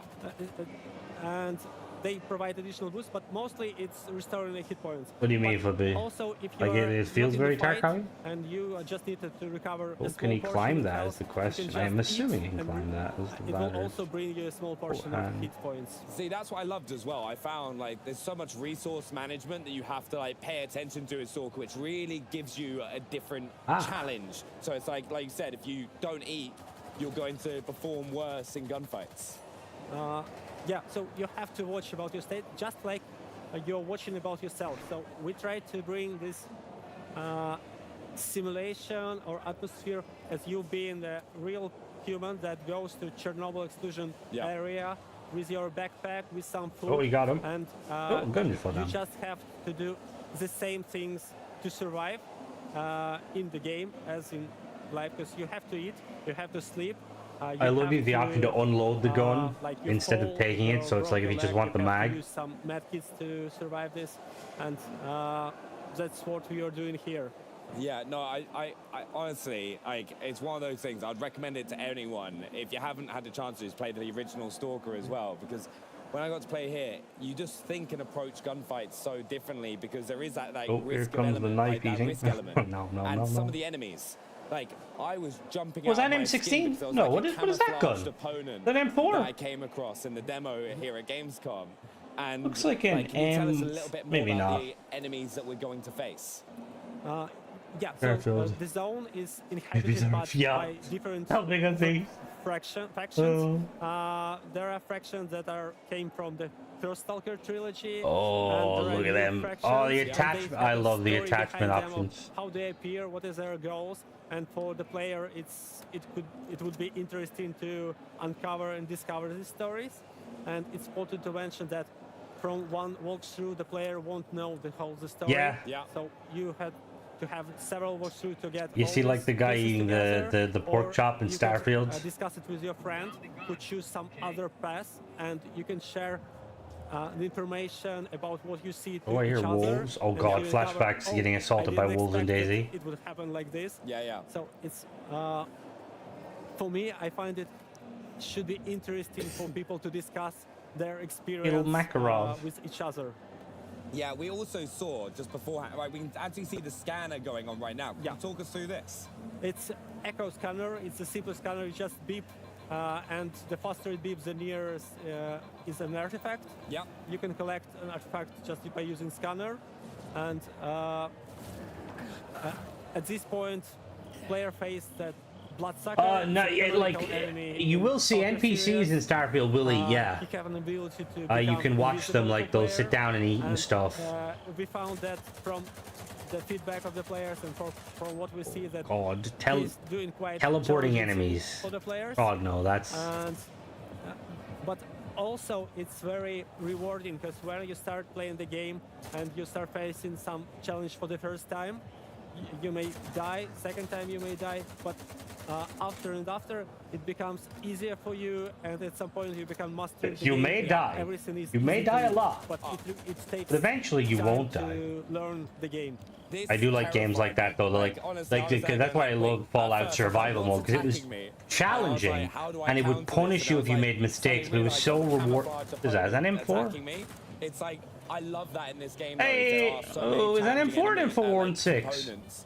Whether you're fighting bandits, whether you're like fighting these sort of enemies. Fighters would be amazing. Looting everything. I became like a loot goblin, where I was going into every building and just trying to find as many med kits so that I could stay alive. And there is also a lot of pieces of content just near the locations. This is not a main quest. It's often not a side quest. It's just some encounters or narrative little stories to bring you an experience of discovering this real location, real zone. And it's not a fake world. It's full of. Do you go to some of the restaurants here? And, for me, I find it very I interesting thought I didn't to like that discover. Celebrate Even game, but if I know the Celebrate game kind of changed me. pretty much, it's still the world map is so huge. So Well, even like for a kind me, of like a oh, going don't back buy to some shotgun. locations make me Like the kind of the feel, challenging I sort didn't of expect to games find where the it's feel like of realistic but also something here also satisfying. So for me, it's also like I feel the same wow effect when I discover something for me. You really get rewarded for spending that time to look around the world and kind of try and find those caches, and it's going to pay dividends. Yeah, it's one of the main goal in making this game is to bring as much freedom and allow player to be as he wants to be or she wants to be, to play the role they feel that works for them. Oh God, and I hate people that used to do that in Daisy. Start being very rude. I tried to be a nice person. Daisy didn't end well. I've been shot many times trying to give people food. This game as like a player who wants to be on the friendly side. So there are a lot of freedom. It's rewarding. So even being cruel is rewarding, but there is a balance. Like the game will also punish you for something. No, 100%. And I think one of the main things is for everyone who's been watching and wants to get their hands on the game, when are they going to be able to play?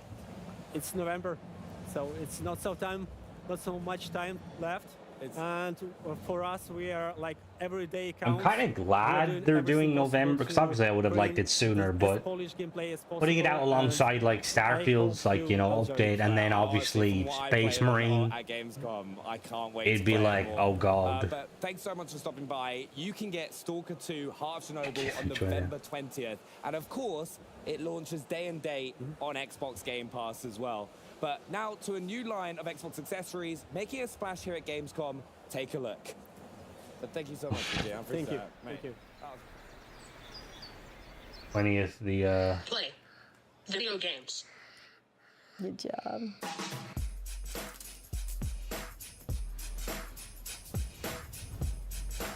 Leo has issues with controller. His mobility. He doesn't have access to a lot of things. There's so many disabled people that deserve a shot to be like everyone else. I want to be a part of this world.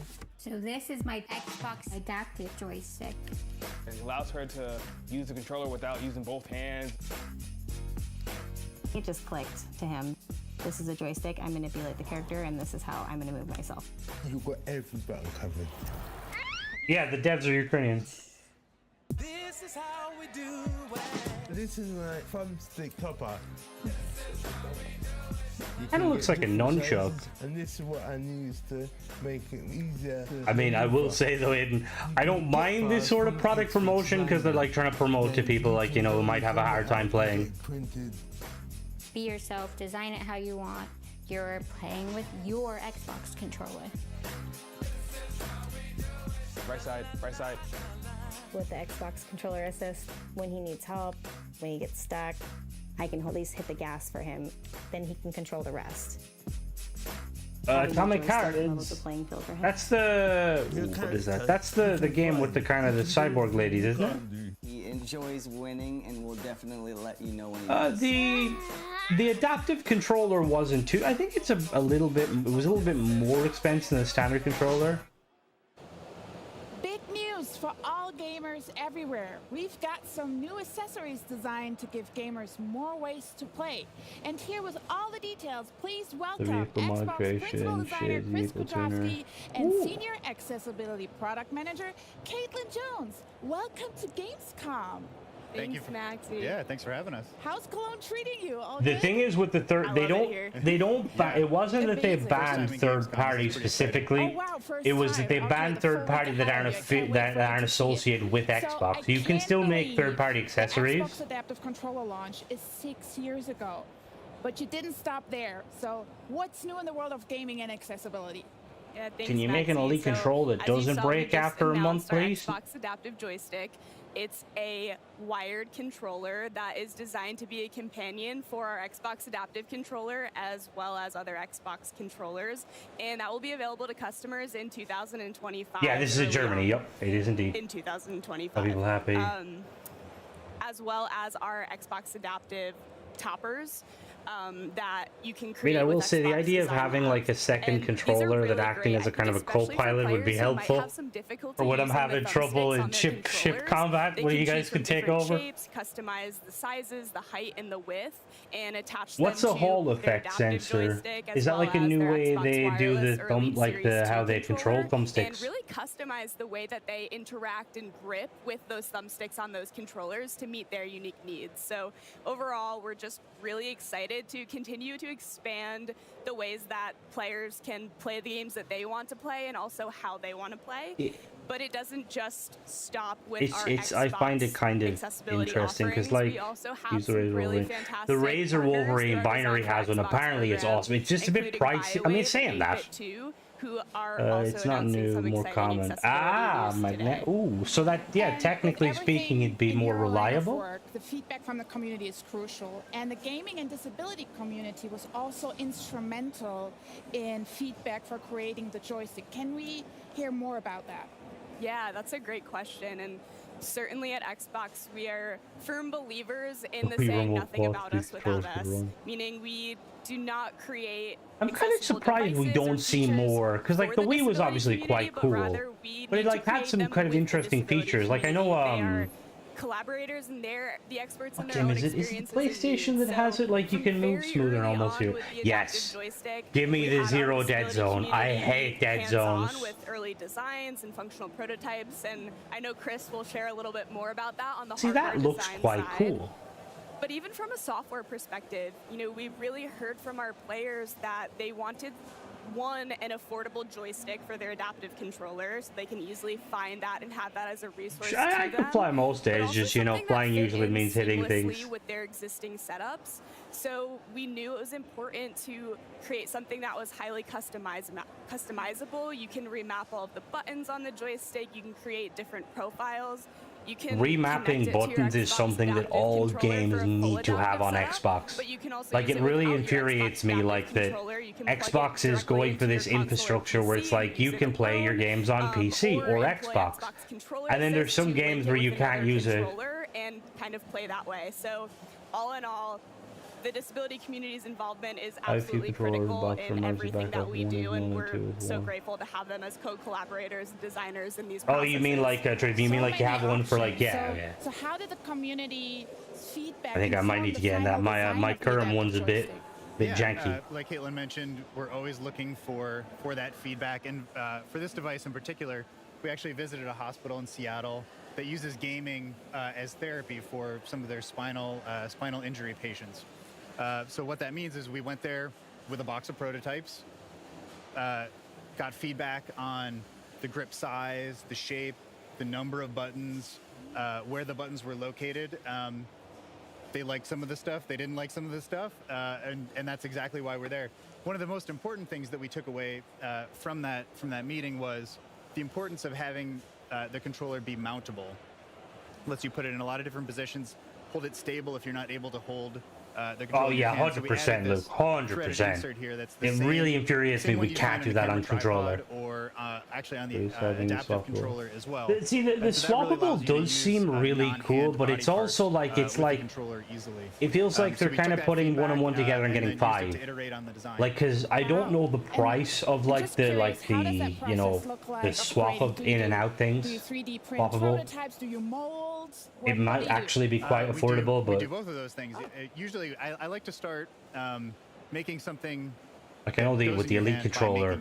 I got one, it broke. Kind of didn't really care much. Got the Elite 2, it broke within 2 months. Got a new one from Xbox, that broke. And the thing that broke is like this little plastic thing that literally just, it's like the same material as the thing that's used to tie, you know, bread. When you get like bread.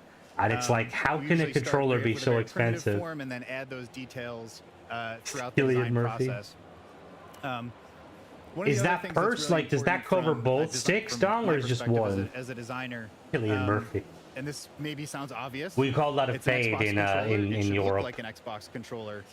So many of the adaptive products that gamers See, I have don't to mind use, stick drift. I mean, they might look it like annoys me stick drift, but hospital equipment or I don't something you mind have as to much as use like rather my than something RB you want button to use. breaking. Like Xbox makes cool products. We want our gamers to like want to use the products, and so using the same form language. That's not. That's. I mean, that's not too bad because realistically, it's probably going to be like the right stick. Like one stick will go more than the other. That's a really important thing that I think design and Xbox brings to the table here. Yeah, it looks very well next to the adaptive controller, traditional Xbox No controller. Xbox. You want to send me some free merch? I'll love some Xbox merch. I've heard the rumor that the No, idea of the 3D printable topper files came from an internal hackathon event. Is that true? That is true. Very similar to the Oh, Xbox so adaptive 200. controller. That's what I mean. Like if I will say the though, adaptive thumbstick anytime from toppers now on, were anytime born I buy from one of those really a expensive hackathon project. controllers, Hackathon get a is a warranty, week 100%. where Microsoft employees get to take a break from their day job and work on And get a passion warranty project. from like, because like And the this thing is particular team was Microsoft are inspired usually by quite good. They will really fix the high any cost issues. of But it's like if you've only got one adaptive, controller, you're kind of out of doing action. custom setups like that. So knowing that 3D printers are a lot more available for at home or as a service, they combine these two ideas to create a great range of products that offer gamers a lot more options to customize their setup just to exactly what they need. And so much goes into the creation of these accessibility offerings, and especially what did the development for the 3D printable files for the adaptive thumbstick toppers look like? Who did you work with? Yeah, very similar to the adaptive joystick and all of our other accessibility offerings. We, The two of my again, controls partner over directly both with the sides of it. disability community. Yeah, see, I used to have a Halo used to kind of kill mine just because I was moving an awful lot. Like any sort of, I suppose it depends on how you play. Worked with them directly. Like I know I bumper jump, and the bumpers usually tend to be not as rugged as the as like the face buttons. That we have available today, so very direct. Yeah, it is weird considering like the left stick, Something but that new we also Xbox learned, if it's though, well by working priced. with them is that not everyone needs a full-on Well, adaptive setup. the thing is usually X, like I will say, I think the One Series X and S are really good value when it comes to what power they have. Be the difference whether But you moving can back play to all me, I still using together. it. Oh damn! So, based on that, we did want to create something that was available, discoverable, and easily customizable for customers, because through working with our disability community, again, more and more learnings nonstop, always coming in.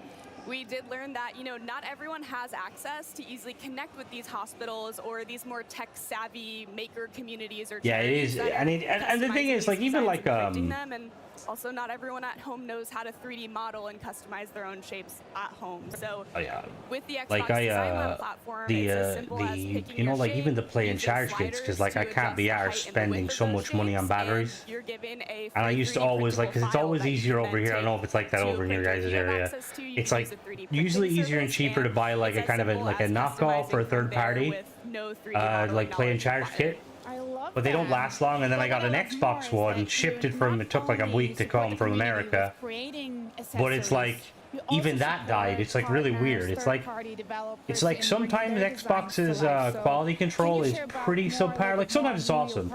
Like I will say, I bought their I recharge batteries. I should probably get into. Excited that we do have so many Design for Xbox partners who are just really committed to making gaming for everyone. Some of the specific partners that we've been working with recently on the accessibility I remember front one of the best BioWave. controllers I had was the PUBG controller, because it had like textured grips and like it was just a standard controller, but it like had textured grips. It had like textured thumb. What is that Rubik's cube? And very exciting today that controller is now available. I mean that In looks addition very to BioWave, cool. 8-Bit Do is both announcing and available today their Lite SE wireless controller. So all in all, when it comes to accessibility, That's quite a cool controller for like PC gaming. That our players have You know, if you don't use your controller for a long time, the advanced. Yeah, see, I kind of assumed that. Again, like, yeah, it's weird, Starfield. Like, kind of would have expected more. I used to get so long out of them, but now it's like I don't know if it's like maybe they changed how the batteries are made, to or. find out more about any of this accessible hardware that we've just talked about today, you can see the Xbox Wire blog post, or if you happen to be here at Gamescom like us, you can visit us in the Here to Help area. In the Xbox consumer booth. You can get hands-on with any of the products, do some live demos, and if you're here on Friday, you can see Caitlin in a discussion panel in the community area as well. Thank you so much to both of you for coming, and also I want to say thank you so much for making our booth accessible so everybody feels welcome. Thank you. Thanks, Maxie. Yeah. Coming up, we'll get a look at the first expansion from Starfield. Here we go. Find out what happens when nuclear disaster and the quaint British countryside converge in Atomfall. And Age of Mythology fans, stay tuned. I'm excited. We'll take a look at excited. what you can expect from the latest in the series. But first, it's time to The question is, are we gonna have Todd Howard, or it can't be Pete Hines anymore because he's gone? Well, I wonder who's took over Pete Hines' job. On a planet with nowhere to poop. The juiciest burgers in the galaxy. Burger Square. Flappy Extreme Learning Smartbot from Hot Wheels. What the fuck is this? I smush it down my throat. Our new Ding Dong. Greetings, brave explorer. We here at Alta Interglobal would like to welcome you to our newest venture, the colonization of space. You've spent almost a century hurtling through the universe in cryosleep, ready to begin your work on this strange alien planet. Oh, is this Unfortunately, changing market conditions have led us I think to the is realization this the that game? exploration is far too costly and unpredictable, and Alta has decided to cancel all future plans. I get this game confused with another game. Is this the one where it like Journey to? Is this the Journey to a Savage Your Planet? final check has been sent. We thank you for your service, and we hope you eventually find a way home. Good luck. Oh no, it's. Don't know if it is. Oh. Is Journey to a Savage Planet?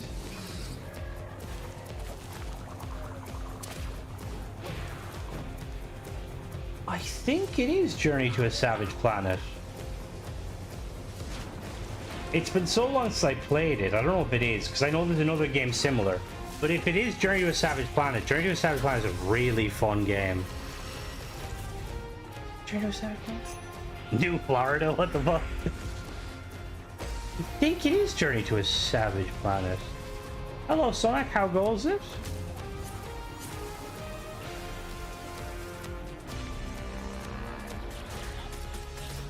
Oh, couch co-op. That's rare these days.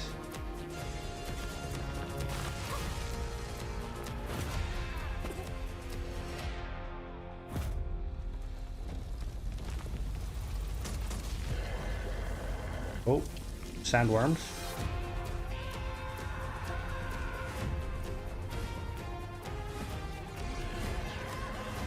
Split screen is big. Oh my god. Oh, it is. Yeah, that's a really. I would recommend that game highly. It's on Game Pass. Very fun.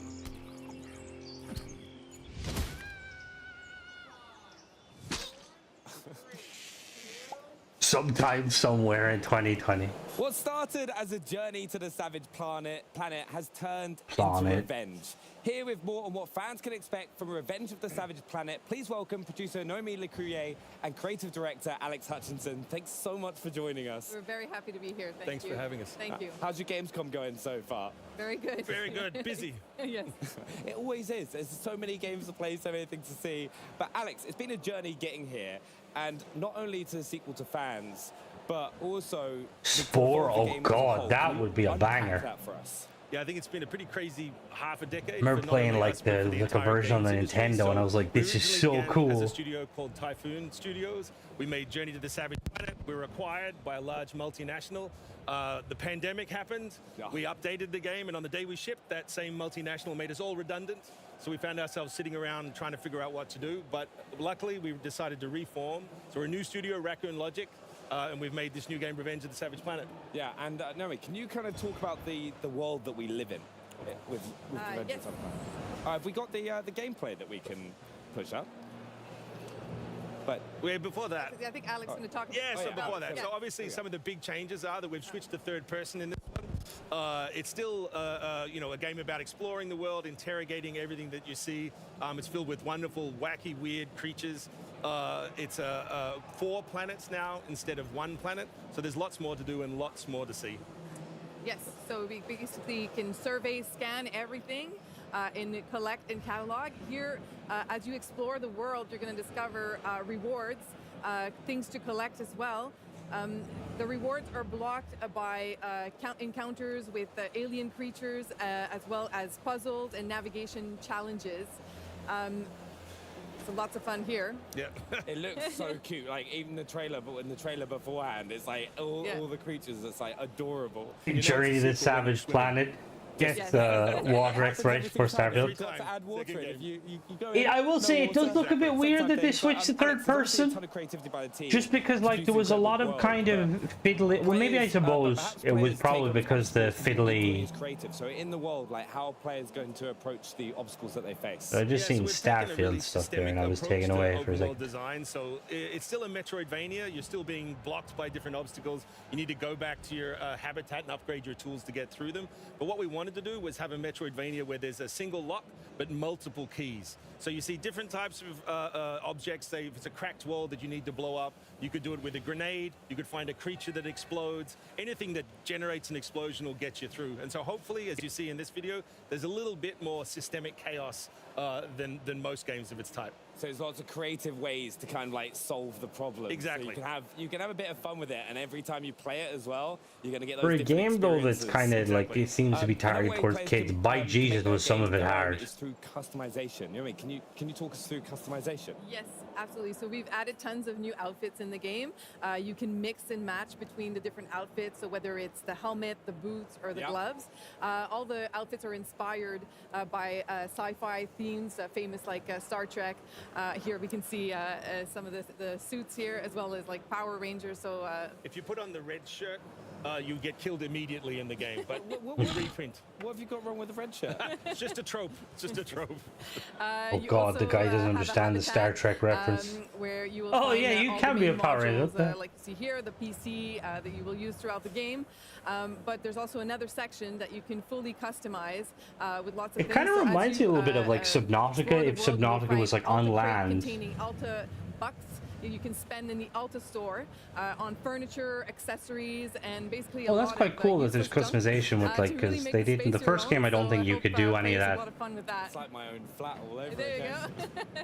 Just lots of stuff from Gamescom will kind of like come with me. By the end of it, I'll have plushies for days. But co-op is such a big part of the game as well. Can you kind of talk us through that, Alex? Yeah, so a lot of the team members have worked on different 2-player co-op games, whether it was Army of Two or Far Cry 4. We've had a lot of success with it. We think it's an intimate way to play with your best friend, your partner. Oh, so they're all the same. That's quite handy. You can do it in any way you can imagine. So there's not only network co-op, but there's split screen co-op. You can play on the couch, and even cross-play, so you can play on any system with any other system. I love playing split screen games as well. Like, I grew up playing with my brother. Like every single game that we get our hands on to do split screen, that was always the way I went and played. Perfect.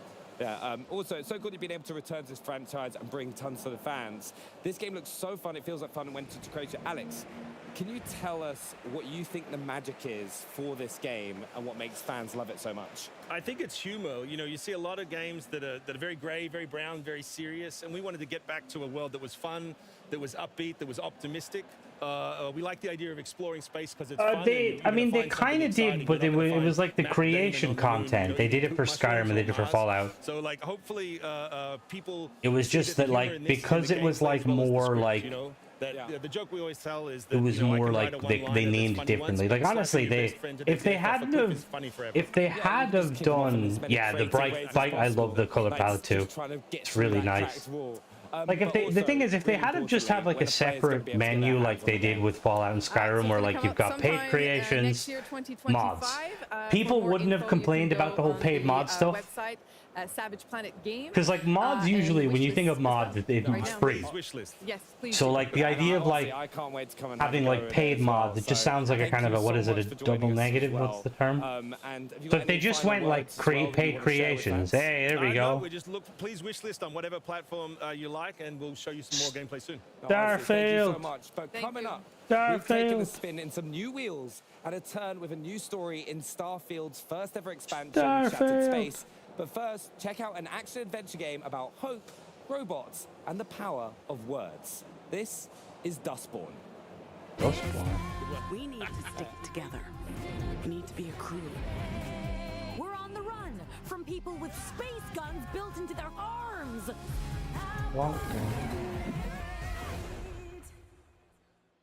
Dustborne isn't about making the big and immediate choices.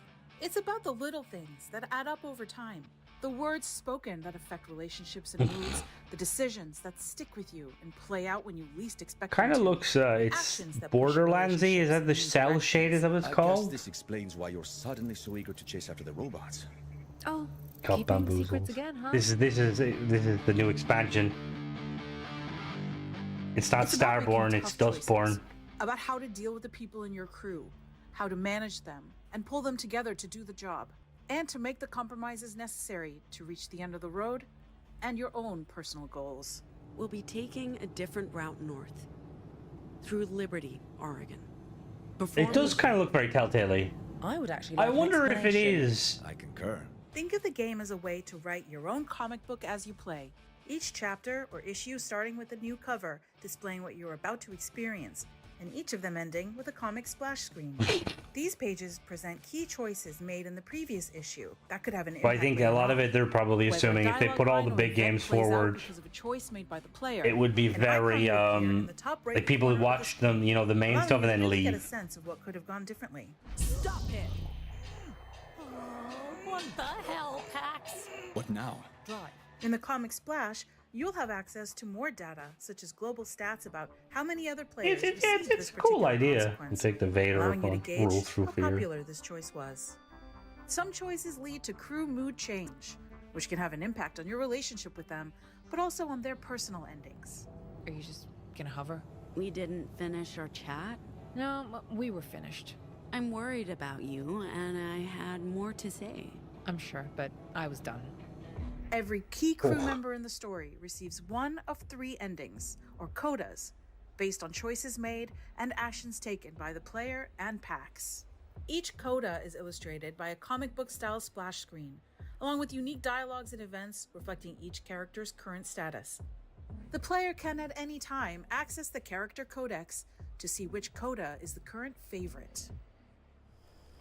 The crew respects I you. wonder, is this made by Dustborne? This is called. I wonder, is it made by the I'll keep that in mind. What's that game that came out?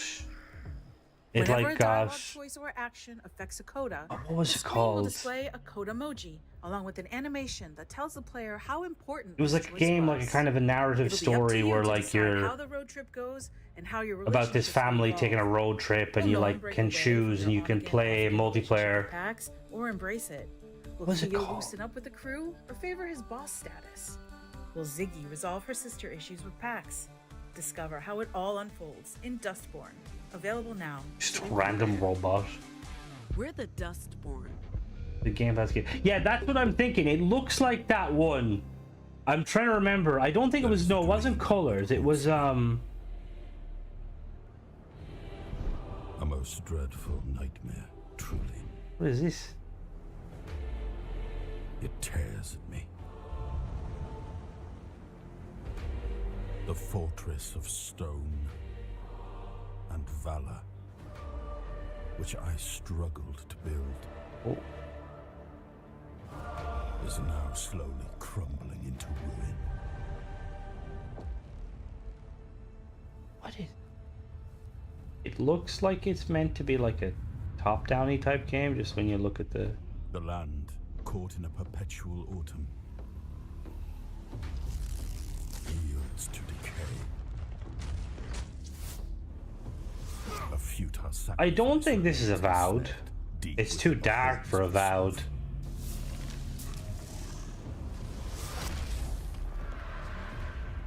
shield, now weakened and cracked by time, fails to protect my people. Maybe it might be a vow. No, I don't think it is a vow. Profound betrayal.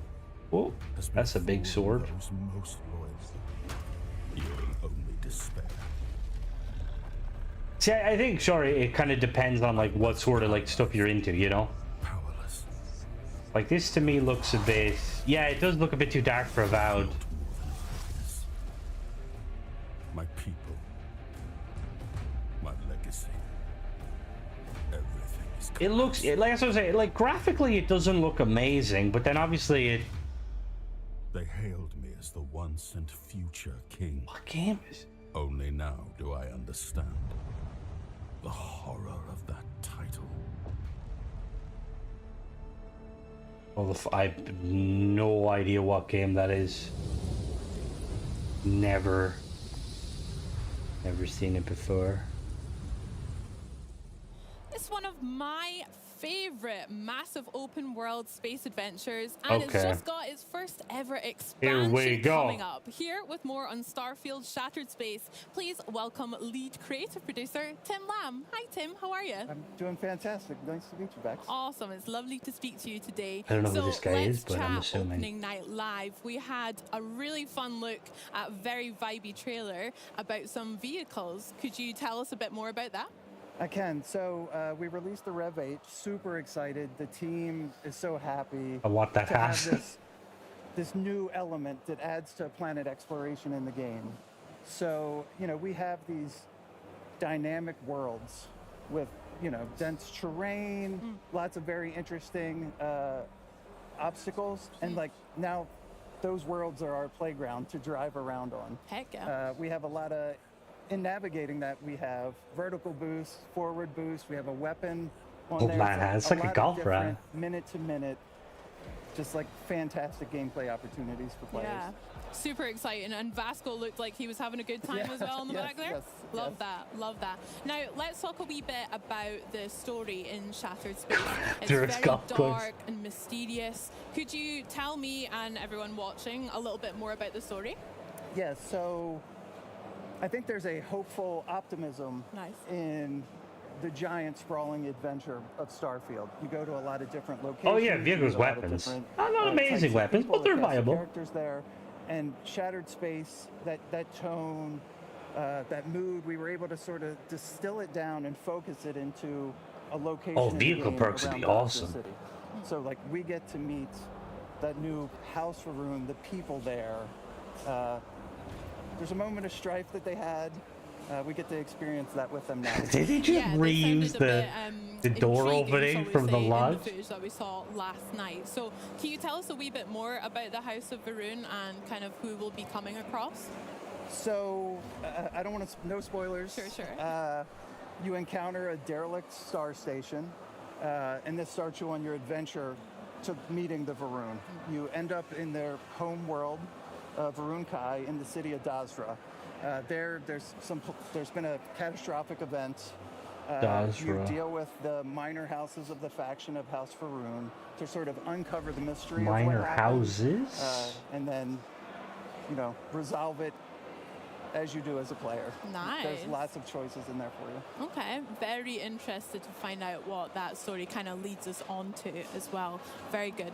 Along with that story that we've been chatting about, there are some new game features as well as a huge new planet that we can explore. Features? Could you tell us a bit more about those too? So we have the city of Dazra. We focused, all of our effort has really been focused on the area around the city. So I think the beauty of it is that there's exploration, that you can find nooks and crannies in the game or little secret discoveries or locations you feel like, I know I'm coming back here. So there's like an excitement there. Yeah, so it's that. It's the architecture, like it's I'm so excited so about different to Unity so related excited stuff. as well. I mean, even in the trailer, we saw kind of a very summery, beachy vibe cruising. You mentioned new game features. What are you talking about? Taken it for a spin? I have, no, I do, and I think Shattered Space is like a fantastic playground for it. Now, you can take the Rev 8 to any planet. Yeah. You can take it into Varun Kai, Faroon's home world. Yeah. and drive it there as well. But like we support, I think that's one of the great things about our games is we always support any type of play style. So it's like Except ship merging, Bethesda. You can take it to Vrunkai, you cannot take it there. Sounds amazing. Yeah. Okay, well, I'll definitely be taking it for a spin as well when Shattered Space releases too. Was there anything else that you wanted to chat to us about for Starfield Shattered Space coming out? Anything we can look forward to? You can. I think you can look forward to an interesting story, a handcrafted world, new weapons, new gear, new items that sort of alter the way you might think about Starfield. Amazing. Well, Tim, I cannot wait to play it as well. And everyone watching at home as well, be sure to check out Starfield Shattered Space, launching September 30th with Xbox Game Pass. Thanks again for chatting with us. Excuse me? Now, next up, we're exploring, scavenging, and hopefully surviving the harsh world of Atomfall. They didn't even show us a trailer. Let's build a dungeon. What the fuck? Like, I'm excited, but like I was expecting something more. Like, it's coming out in like what, like about a month? They couldn't have given us a gameplay trailer? What the fuck, Bethesda? Ah.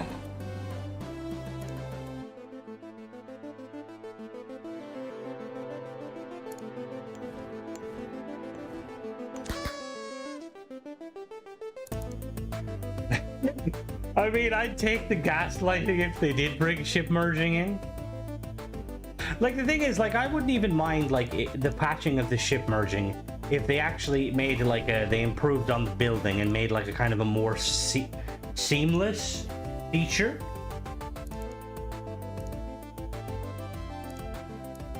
Like, the only reason I could really think is that, like, maybe it has some cool twists, but, like, they could have showed us something. Like a little bit of brief gameplay, like from the first thingy. So strange. I was expecting a lot more.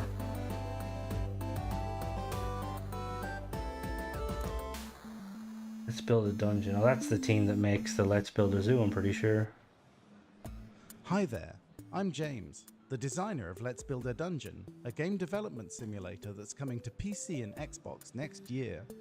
We previously brought our game Let's Build a Zoo to Xbox Game Pass, so it's exciting to be back here sharing news of our next game. Today, we want to share a closer look at our multi-layered management sim, and also reveal some brand new features that we've never talked about before. Let's Build a Dungeon is designed to simulate. Yeah, no, so was I. I was really hoping for some gameplay. Like, how hard would it have been to just be like, all right, this is one of the characters that you'll be meeting, and just like a little bit of gameplay. Like, there's clearly a lot going on from the trailer. They could have focused on the base station. They could have showed us literally the initial mission, the Legion of Urunkai. Exclusive new mode to share with you. Creative mode is our sandbox. But like, I see why now in the background they were showcasing the main trailer was the trailer for the last season's update. In Let's Build a Dungeon, you can also tell your own story. We are developing a series of easy-to-use tools that lets you create. Still kind of excited a little bit for Atomfall, but yeah, that has been a bit of a. That lets you create branching conversations, events, and rewards, to a full AI editor that lets you adjust anything from attack probabilities to spawn rates and weapons.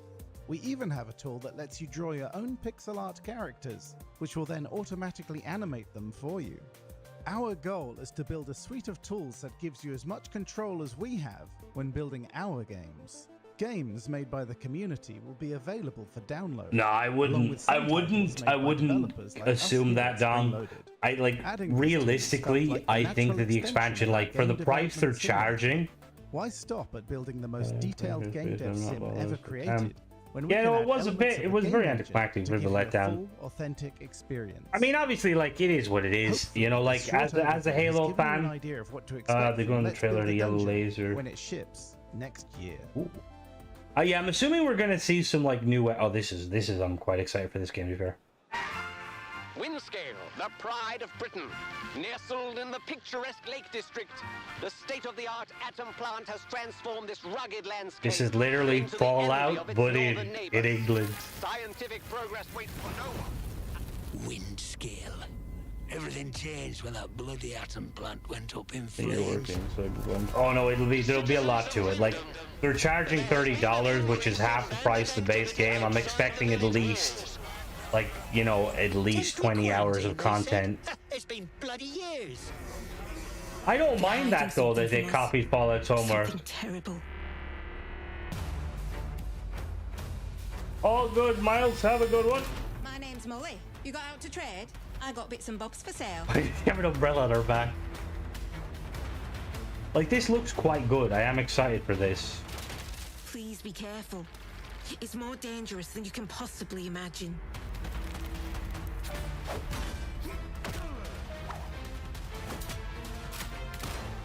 He just took a knife to the head. Yeah, no, it is nice to see some more footage. It looks really cool. I like how the big robots look. They look so cool. March 2025. Ooh. Still a long way out. Mixed with folk horror weirdness, all set in a not so idyllic post-war British countryside, and believe it or not, it's based on a true story. Really? Well, here with more on Atomfall, please welcome creative director for Rebellion. It's going to be cool being able to go to like a pub. Welcome to Germany. It's like chilling in a pub. I've been here for Gamescom before. Yeah, but not with a game quite like this, right?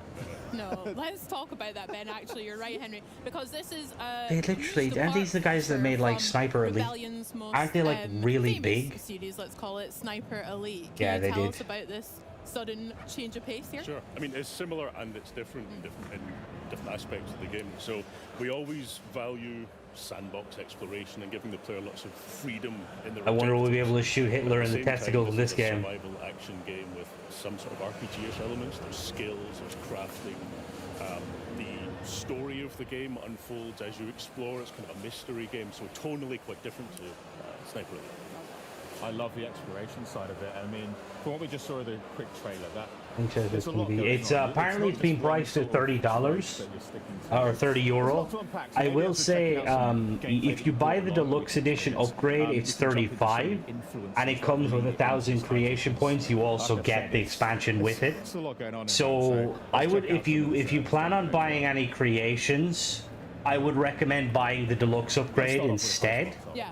You also get like an art book. On your t-shirt as well. It must be quite a core feature of Atomfall. To the teleport. Oh. Yeah, no, I like it too. The world of Atomfall. You're uncovering a mystery. You're discovering what's happened in this post-apocalyptic quarantine zone in 1950s north of England. Different characters will ask you to do things for It them that looks might so help in return. cool.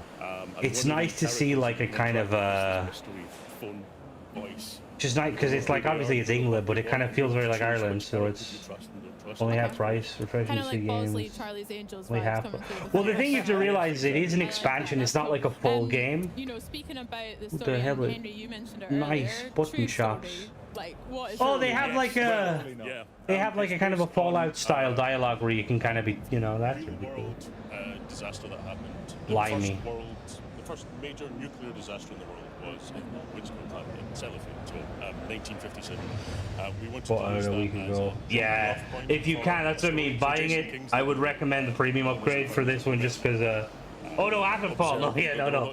Atomfall's gonna be. It's not gonna be on Game Pass, so. storytelling, like post-atomic disaster. No. storytelling, Sorry. around this first Atomfall is the base game. It's the base game. took that as a starting point. Oh, I will definitely be playing this in the channel, Shari. I love this. This looks awesome. Interpretation of that kind of event. So, Starfield is the like I say, we value that Atomfall is a standalone game made player by. freedom, and then combine that with the sort of unique Britishness. I love the like led to the. the environment that we've got in the game. So it's The kind of aesthetic looks so nice. story, and it's a mystery that you uncover what's Where is the Lake District, Shari? Is that like up near the Midlands?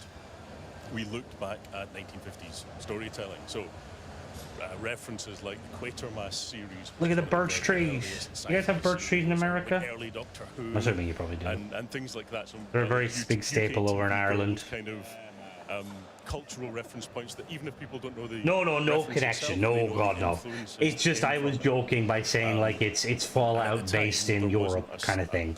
It's made by the guys who make Sniper Elite. And sci-fi and He has a cricket bat. What? That looks pretty. Oh, the dude has cricket. Oh, what the hell? The combat That's is pretty so crunchy, cool. right? I mean, This is, like you say, a bit of a departure from Sniper Elite, which is typically long range, but in here we're getting right up. Even the fact that it's first-person camera. Is it a Webley? As well, like these are conscious decisions you've made. So why did it feel right? Oh, it's close to Skyfall. Interesting.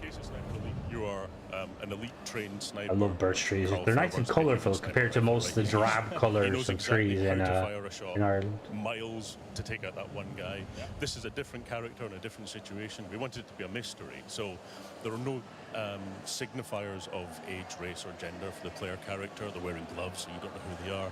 Their backstory is part of the mystery that you may or may not uncover as you explore. So that's. We wanted you to feel more like it's not so much a war zone as a pub brawl.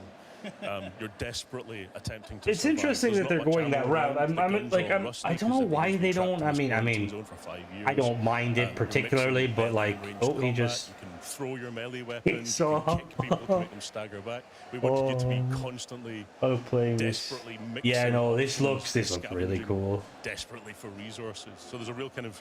Oh, what is that? As you play, which is a Terrier 22. Carl, who's calm and controlled, and.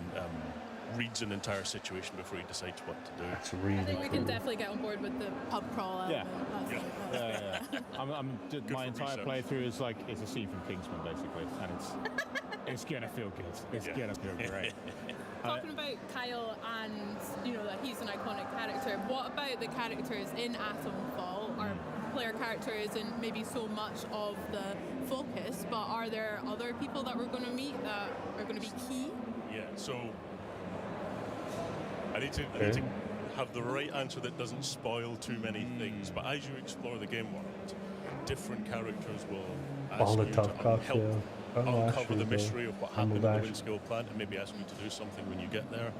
And we have a lot of ash trees. Ash, sycamore, a lot of oak, and then obviously we have like a lot of trees that aren't in Asia, but they were brought in. Yeah, like I don't mind the main character not being important, but I'm just interesting, like, because if it is tied to the story, like that's completely understandable. And it's all completely open to the player. So it's just the way that they've kind of like it's like you don't know if they're like gender or like their role and stuff. Like that doesn't necessarily bother me. I don't care. It's just more so like I wonder how it's gonna play in. Giving the player lots of options. Oh, I love that you can hold people up. That's sick. So there's lots of tropish pacifist mode kind of enabled. Characters that fit this world of being multiple cricket bats. Yeah, I think they will have a durability system. 1960s. Hopefully, you see the loading icon. It was a roll to refund. Oh, that's pretty cool. Scott, Ben, really quick. Even when he was pizza. It's gonna be so funny because like the humor is gonna be very British. No strangers. But what we have done is we've taken. We'll find you. Like 1950s sci-fi, 1950 or like. Old-fashioned pull out the Webley type trope characters and pull out the Webley. Oh, he did. Yeah. Cold War scientist trope characters, and you'll meet those kinds of people as you explore through I like the gunplay. Considering Sniper Elite, it's generally a third-person game, isn't it? Until you ADS. They're all living in this open world that we're experiencing. Can you tell us more about that? How did you construct it? How big is it as well? Okay. Well. What Rebellion was that Kilroy? Is these deeply packed kind of sandbox maps. So the way that we've structured Atomfall is a series of like 5 or 6, depending on how you count, sandbox maps like the one you can see just now. And you can travel freely between them at any time. They're all thematically very, very different. And then there's loads of because they need I've always found it interesting when a games developer kind of swaps from their bread and butter, you know? Like it looks really good for like the first person. The gunplay seems quite nice and kind of accurate. I love little houses. So I've spent all day watching people play the game, and no 2 playthroughs have been the same. People can approach it all very. A metal detector. Oh hell yeah! As you explore the game, you'll find that's so cool as well. So we don't have a kind of quest system. We've got leads that you piece together clues that help you understand what's happening. So that's quite cool. Box, the sandbox of interconnected options. Kilroy. Pretty sure that's originated in World War II, didn't it? But we signpost very clearly that it's a dangerous place, and then it's kind of up to them what happens. That's right. I love a puzzle. I'm buzzing. Yeah. We're great at solving them together. To be I want to see him pull out the Webley. We could work on it. I mean, You just said that there'll be leads that players can follow. Tell us a bit about how they're equipped to do so, because we just saw like literally pulling out a metal detector and taking part in that great British tradition of fighting. Someone needs some WD-40 for that rifle. What are the other ways we can do that? Yeah, so you might find a lead that someone's hidden in a box under the ground somewhere. They've, a bit of storytelling around there's it some to draw the enemies. player in and make them Well, they've seen them, I understand how it think. fits to the game world. But there's also characters that you might find in the world. There's friendly characters that you can barter with, and they might sell you or rather trade something with you which has a lead in it. Or if you do some trade with them, they might get friendly to you and give you a lead. You can also have conversations with characters, and if you choose the right choices, you might get some more information from them. The way that we've approached those is the same kind of high stakes player freedom. So you can get the conversation wrong, right? You're not working your way down a list of conversation topics until they grey out and then moving on to the next one. It works more like a real conversation. So if you judge their Was he firing shots at Fallout? How dare he? And Starfield? And also Bethesda? Pruned a chain of leads that you might otherwise have found something interesting. Oh, you can climb so you're people, always having these influences and layers that you may even not notice are there. That sounds so smart. I can't wait to dive into that as well. That's so cool. I understand there's some crafting elements in that as well, and also, metal detecting, scavenging. Can you tell us what that kind of looks like? I think it's a Webley. Sure. So the player's desperately trying to survive and finding materials to help them survive. So even if they find a gun, there might be 3 bullets for the gun. So He already had one. Why is he? Oh my god, that is. Can a revolver? I know revolvers are generally pretty rugged, but would you recommend using a highly rusty revolver like that? If read like the cylinder might fucking shatter. Trying to make sure that we find this sweet spot where you feel kind of desperate. Oh, dude, that's badass. Sorry, I just love the iconicness of it. Like it's a very iconic weapon. Capacity is quite limited as well, so you're really pushed to make these difficult choices and decide even whether you want to engage in a fight or not, whether you want to avoid it entirely, you want to choose the right moment and try and take out 5 guys with a Molotov. It's all really, really high stakes, but it makes it very rewarding when you manage to pull something off.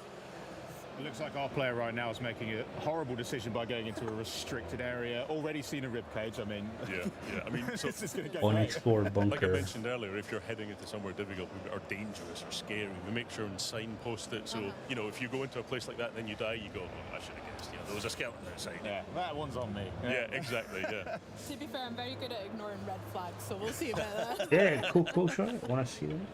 And in terms of the player's progression then, so you're making all these decisions, you're making friends with everybody, you're crafting your gear. What about... Oh, there was a gun there. Like in the game? And so there's a range of skills that help reinforce the player's ability to survive. I think they have the call, so this was all the... combat, ranged combat. There's sort of durability skills that mean you can take more damage and survive in dangerous areas. And then also abilities that help it does look very good. Disarming traps and things like that. SMG ammo. So really we wanted to keep someone's about to find SMG. So that there's always that sense of this is a secret facility called the that's quite cool. So like it's I mean he was talking about leads and stuff, but I like completely didn't understand he meant like you're gonna act what the fuck is that? As you can see in this location here, they're in a kind of dark and then scary interior. So we've got the player's progression, feral, but then there's also a kind of game world progression where they're uncovering a mystery. So quite literally, they have to push deep into the world and into the underground of the world to find these dark and scary places. We try and keep it tense the entire way through the game. We got the Jedi Fallen Order loading screen. There's a bit of horror vibes I'm getting too, so with us competing with people maybe on the top level, and now we've got into this bunker, there must be some monsters of some kind. Yeah, we just saw a little glimpse of something scary and monstrous, and as you push into the mystery, you will find more elements influenced by what happened. But yeah, for sure. I mean, like I said earlier, it seems like this game has gone more the kind of supernaturally element, whereas Fallout's gone more sci-fi. There was like a blend for a certain kind of story that was. I don't know, I mean, they both are kind of supernatural in some elements, in a way that wasn't too political, I guess. So folk horror stories are about the division between rural and urban civilization and how there's a tension between them. Nail bomb, oh god. Stories are about fear of the outsiders and others and that sort of thing. And there's thematic resonances between all of these different storytelling styles. I wonder, is it going to be is it its own kind of set universe, or is it... As you push into the mystery. like we see like different like different ethnicities, like say for instance, well I don't know if Ireland is an ethnicity, like seeing some Irish actor or voice actors, Have you got and a favorite part of Scots, the some maps that you can share us with? Again, nothing. I'm really pushing it here, but any favorite place to maybe have a picnic or anything like that? Well, actually, there is a favourite secret place which I can tell you about a little bit. So, as the player is starting the game, they're given one lead. A person tells them that the heart of this mystery is a location called the Interchange. So to begin with, you're trying to find this place, and as you make your way in, it's all unpowered. You know where those guys wearing face paint? And you push into it and oh yeah, he did. Up more and more. Oh no, it's he's not like an unfurling flower as you find all of these leads that are the heart of the mystery. And the more you find, the more leads there are. Recorded you end up in this kind of snowball effect. He's just picked up a Cornish pasty. Oh yeah, oh, yeah. Stunning. Yeah. Well, this is pre-Greg's era, I suppose. So we'll take all we can get for now. That's brilliant. Just don't ask what meat's in it. I don't want to know. I don't want to know. It's really fun for me to see like the contrast between that dank bunker open to trades on all items. Oh, it's so lush and vibrant. And listen, I've been to the north of England. It's not always this green, so sometimes, yeah, exactly. I mean, I live in London, and it's just grey all the time. So any green I can get is good. But it's the Lake District on a good day. Yeah, exactly. So I love how you can like it kind of tells you, like what the dialogue's going to be. So one example would be there's a woodland nearby, but it has more of a kind of spooky folk horror-ish tone. As you get into it, it feels more mysterious and occult. And there's a group of kind of pagans that if you tread wrong, they'll cut your face off with sickles, Yeah. Or you can find a friendly character who's sort of part of that group and talk your way into their compound. So we give you all these different options to, for whichever faction there are, ways to befriend them or get in a fight with them. Yeah, I like that as well. Very good. I mean, I think we, especially at Xbox On, are super excited for Atomfall and to check it out and maybe even come across ourselves because Henry I agree. Like, even though, like, I'm from, well, I'm not from England, I'm from Ireland, so it's like similar climate. It is nice seeing games like that are. Oh, there we are. Yeah. There's Henry getting his wee. Yeah, I have to say it's maybe not the most flattering. Like I really like when they have like games that aren't kind of based in the kind of they're always like signed something and agreed to show up. The usual occasions. And apparently that's for something. But yeah, no, this is also massive. Oh yeah, I thought so. Yeah, thanks. What is it that you guys have to do to get someone scanned into your games? Because the realism is quite impressive. Sure. So we go through a highly detailed scanning process of every angle of your face and different configurations. So we get wrinkle maps and things like that. What do you mean? I'm perfect. Of course, yeah. So we didn't bother with the wrinkle maps. Oh, great. So they're all assembled by character artists. DLC, oh god. So they can animate. And then we, in the case of that's Game Pass. It's good for that sort of stuff where like on the characters, access to a lot of games, a lot of different variety, and also you've got some good mainstay games like you've got Starfield, you've got COD if that's your thing. Spot for each kind of memorable face in the game. I'm definitely looking out for where I am. If I'm on an enemy, that's okay. I've always wondered what I'd look like if I had a cricket bat to the face. So this is great. And you're going to be getting scanned in pretty soon. Yeah. I can't wait. As long as you put some fake eyelashes on me as well, then make that. I'll make a note. Yeah. Are you in the game as well? Have you been scanned? No, I haven't been scanned yet. Okay. No. You have to shave a beard. The search for the radioactive spawn. That was fun. Yeah. It was just the beard that we had to shave. Right. Yeah, the rest was optional. Oh. Whoops. Honestly, I cannot wait to play this game. It looks bonkers. It looks British as heck. And honestly, we're going to play it so much when it launches next year. Thank you so much, honestly, for stopping by. Enjoy the rest of your Gamescom. And yeah. Excellent. Thank you very much.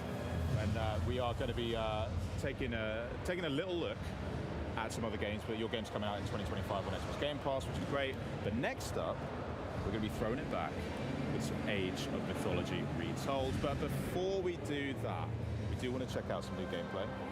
It's Dragon Ball. Oh yeah, Sparking Zero. Dragon Ball? Okay. Check this out. Never got into Dragon Ball as a youngin'.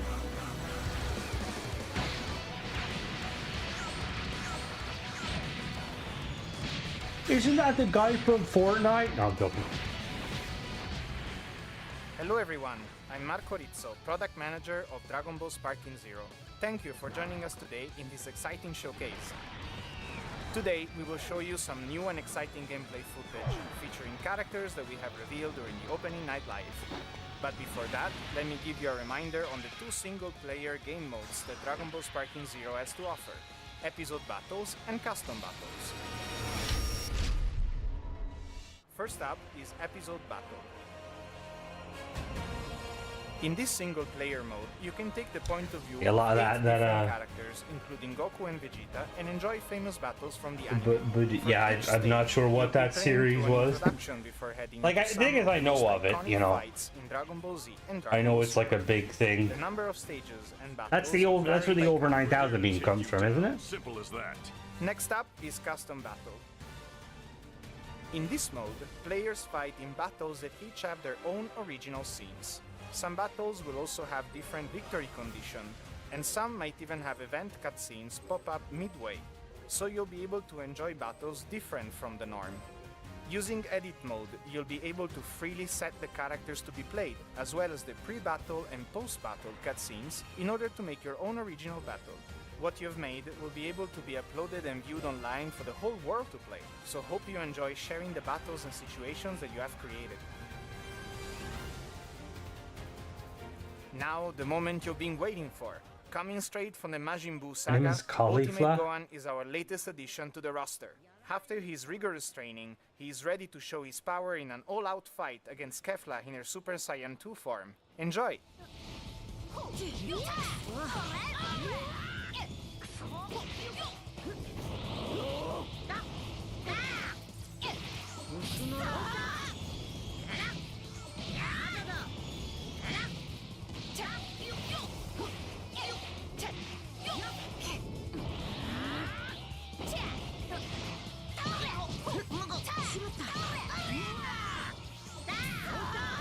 A lot going on here.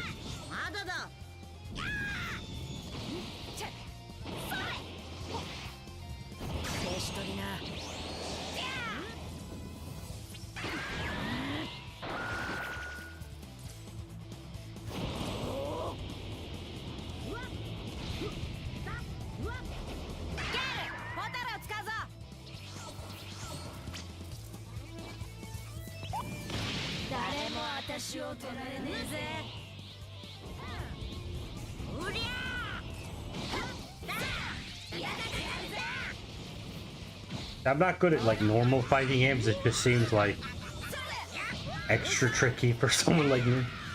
I used to play Tekken back in the day, but I was very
I'm assuming Dragon Ball Z is Japanese, is it? Do they? Oh yeah, okay. So I'm assuming they don't. Do they normally like? Is it normally dubbed or is it not in English? Wouldn't be my cup of tea either, but I don't mind it. You know, like Bandai Namco.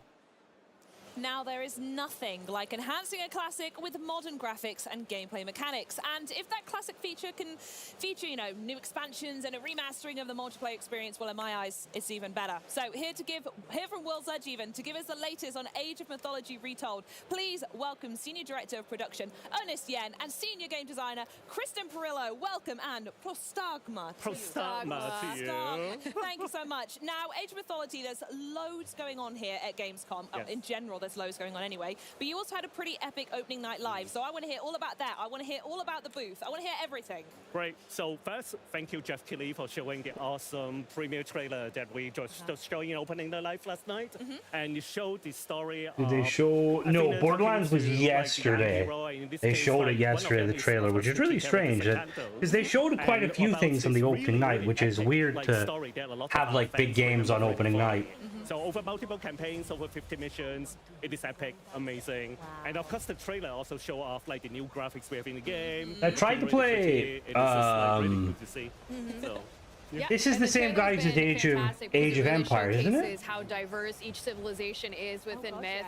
We have our Greeks, we have Egyptians, Norse, and Atlantean. They all have their own gods, their lore, the way that they play. There's just so much diversity within the gameplay. It's been really exciting.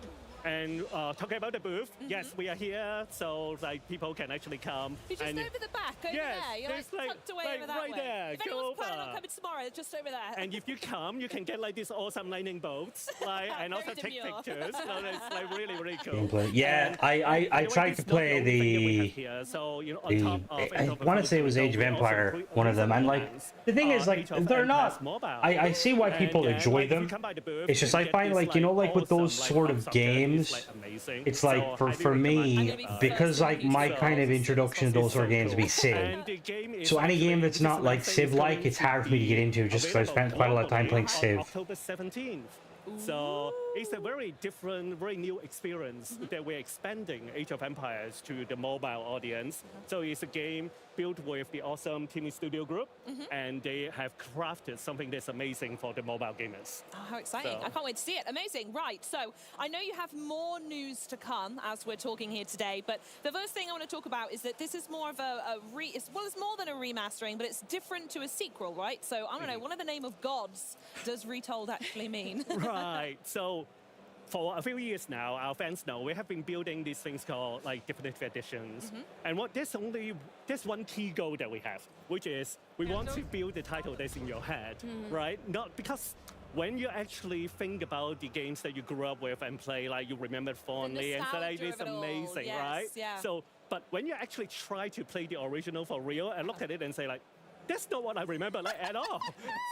So we want to build the one that's actually in your head and how it looks like, how it feels like. Are they dragons or dinosaurs? So, and yeah, no, I don't believe this is mobile. This is on PC and Xbox, I believe. But for Retold, Mythology Retold, we are going beyond what we have done in developed editions. So on top I don't think so. It might be, but I doubt it. The gameplay from the original, we actually tweak it and added a bunch of like new things to it as well, and it is just amazing. So yeah, I mean, from the design side, from the get-go, we really asked ourselves, how can we maximize our mythology? And so we've got reusable god powers, which you can actually see. We've got the thing is, it looks quite cool, and like obviously, like I'm assuming they've like, you know, they have their game and like their players like it. But I find that when I was even playing the remasters and stuff, and like I don't know if there's like newer ones out, but it just seems very old school and like outdated, you know. It feels like a love letter. Really. Like there's a lot of games that kind of do similar this sort of style. Like Halo War is an example, and like it just feels like still very old school, which I suppose that's probably why a lot of people like it. Wandering around at Gamescom, by the way, while we're on the subject? Yes, we have invited them to the booth, so you also can actually see them. We have Athena and Zeus here in our booth, so come by, see them. Like, you can see them on screen like that. Zeus loose. Goodness me, where did you find that? They are amazing. That is so cool. Nice. Oh my Yes. goodness me. Please come by. It takes a lot of work for us to invite them to the booth. So A lot of convincing. a Love lot it. of convincing. Beautiful. Awesome. Okay, back to the game now. Sorry, tangent. So seeing the gameplay that we just saw just then, it's really clear that the team has been hard at work on the visuals. I think you both mentioned it already. Yes. So what can we expect? What exactly does that mean? So for graphics, we actually have redone every single graphics that you actually see in the days. game. You've been So busy. like every single 3D asset, every single animations, like effects, all of them are completely rebuilt. So just for this game. And it's amazing. The team did really, really good work. But we want to make sure that you also keep the flavor of the original. Of course, because yes. again, we want to build a game that people remember. Yeah. So it's really, really good. Yeah, I mean, it has been a labor of love. I will say that much.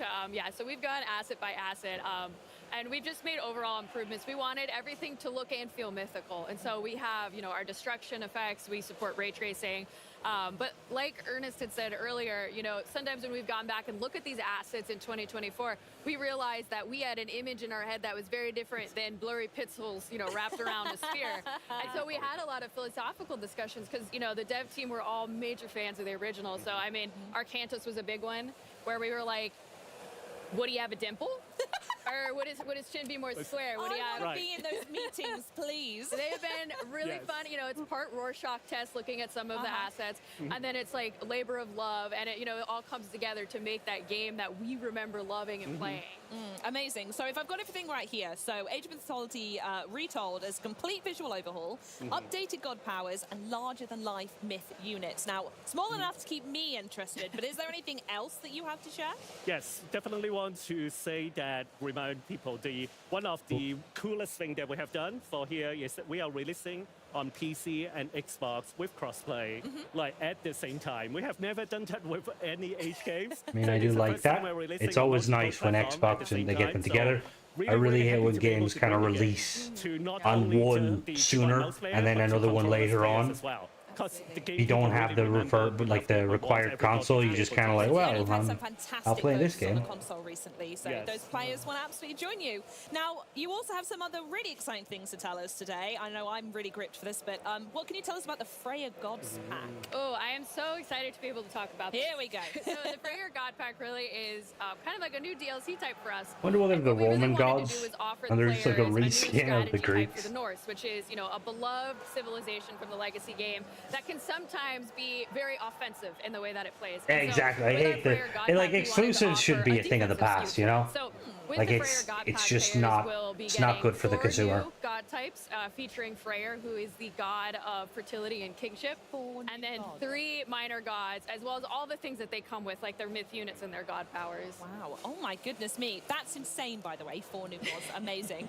Are you able to talk us through each one? Can we do that? Yes. Oh, amazing. Excellent. So we have Uller, who is the god of archery, and his myth unit is a Draugr, which you may see in I'm assuming film these here. are these are The Draugr supposed is to an be awesome the myth unit. Norse. He's an undead archer, and his arrows can pierce multiple targets, whatever is in his line of sight. We have Aegir, who is the god of storms, and his god power, he has a horrifying hailstorm that will slow everybody down, and it's very frosty. And he is one of the best myth units, which is a rock giant, and if you upgrade him, he can eat buildings, and he will. God, I love this game. And our mythic age god is Vidar, who is the god of vengeance, very appropriate for the mythic age. And so his god power, he calls upon Fenrir, which is a mythological wolf. And Fenrir is interesting. He has a path of destruction. He'll light forests on fire, and the wolf comes up in a very scary, ghostly manner. And then his myth unit is actually my personal favorite. Another famous character from mythology, Fafnir, who is a very greedy dragon.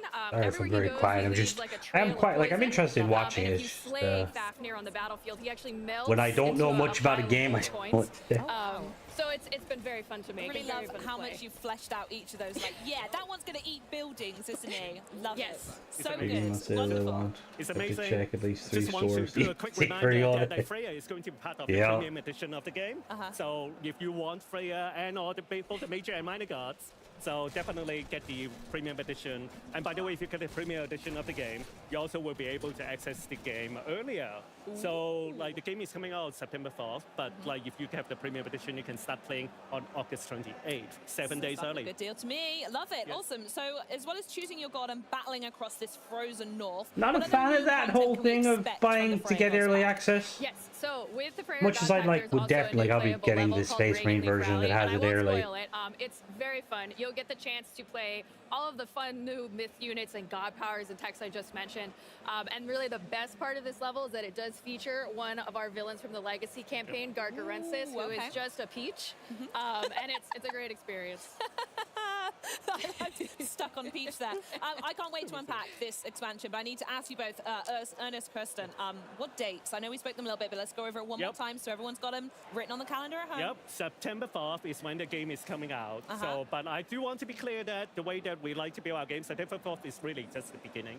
So we will continue to support the game, we'll continue to do updates, balance, listen to consumer feedback, and honestly, our players are amazing. They give us really good feedback, and then we can continue to improve the game. Yeah. So.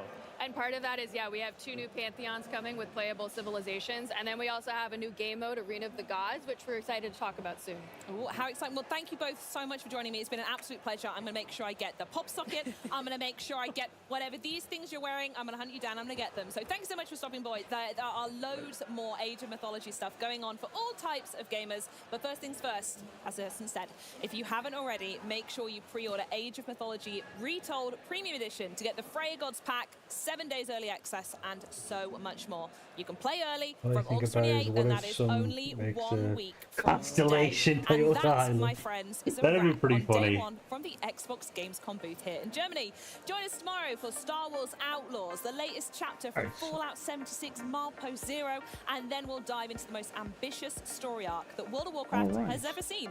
And there's probably going to be so much more too. So until tomorrow, have a great day. Auf Wiedersehen. All right, guys. Thank you for joining me. Like I said, I was a bit let down about the Starfield stuff. You know, it's just I'll be streaming later tonight in like what time? I'll be streaming in about exactly 3 hours. We'll play some Starfield and have some fun. So if you guys are there, all good. If not, you know, I'll catch you guys in the next one. Bye bye.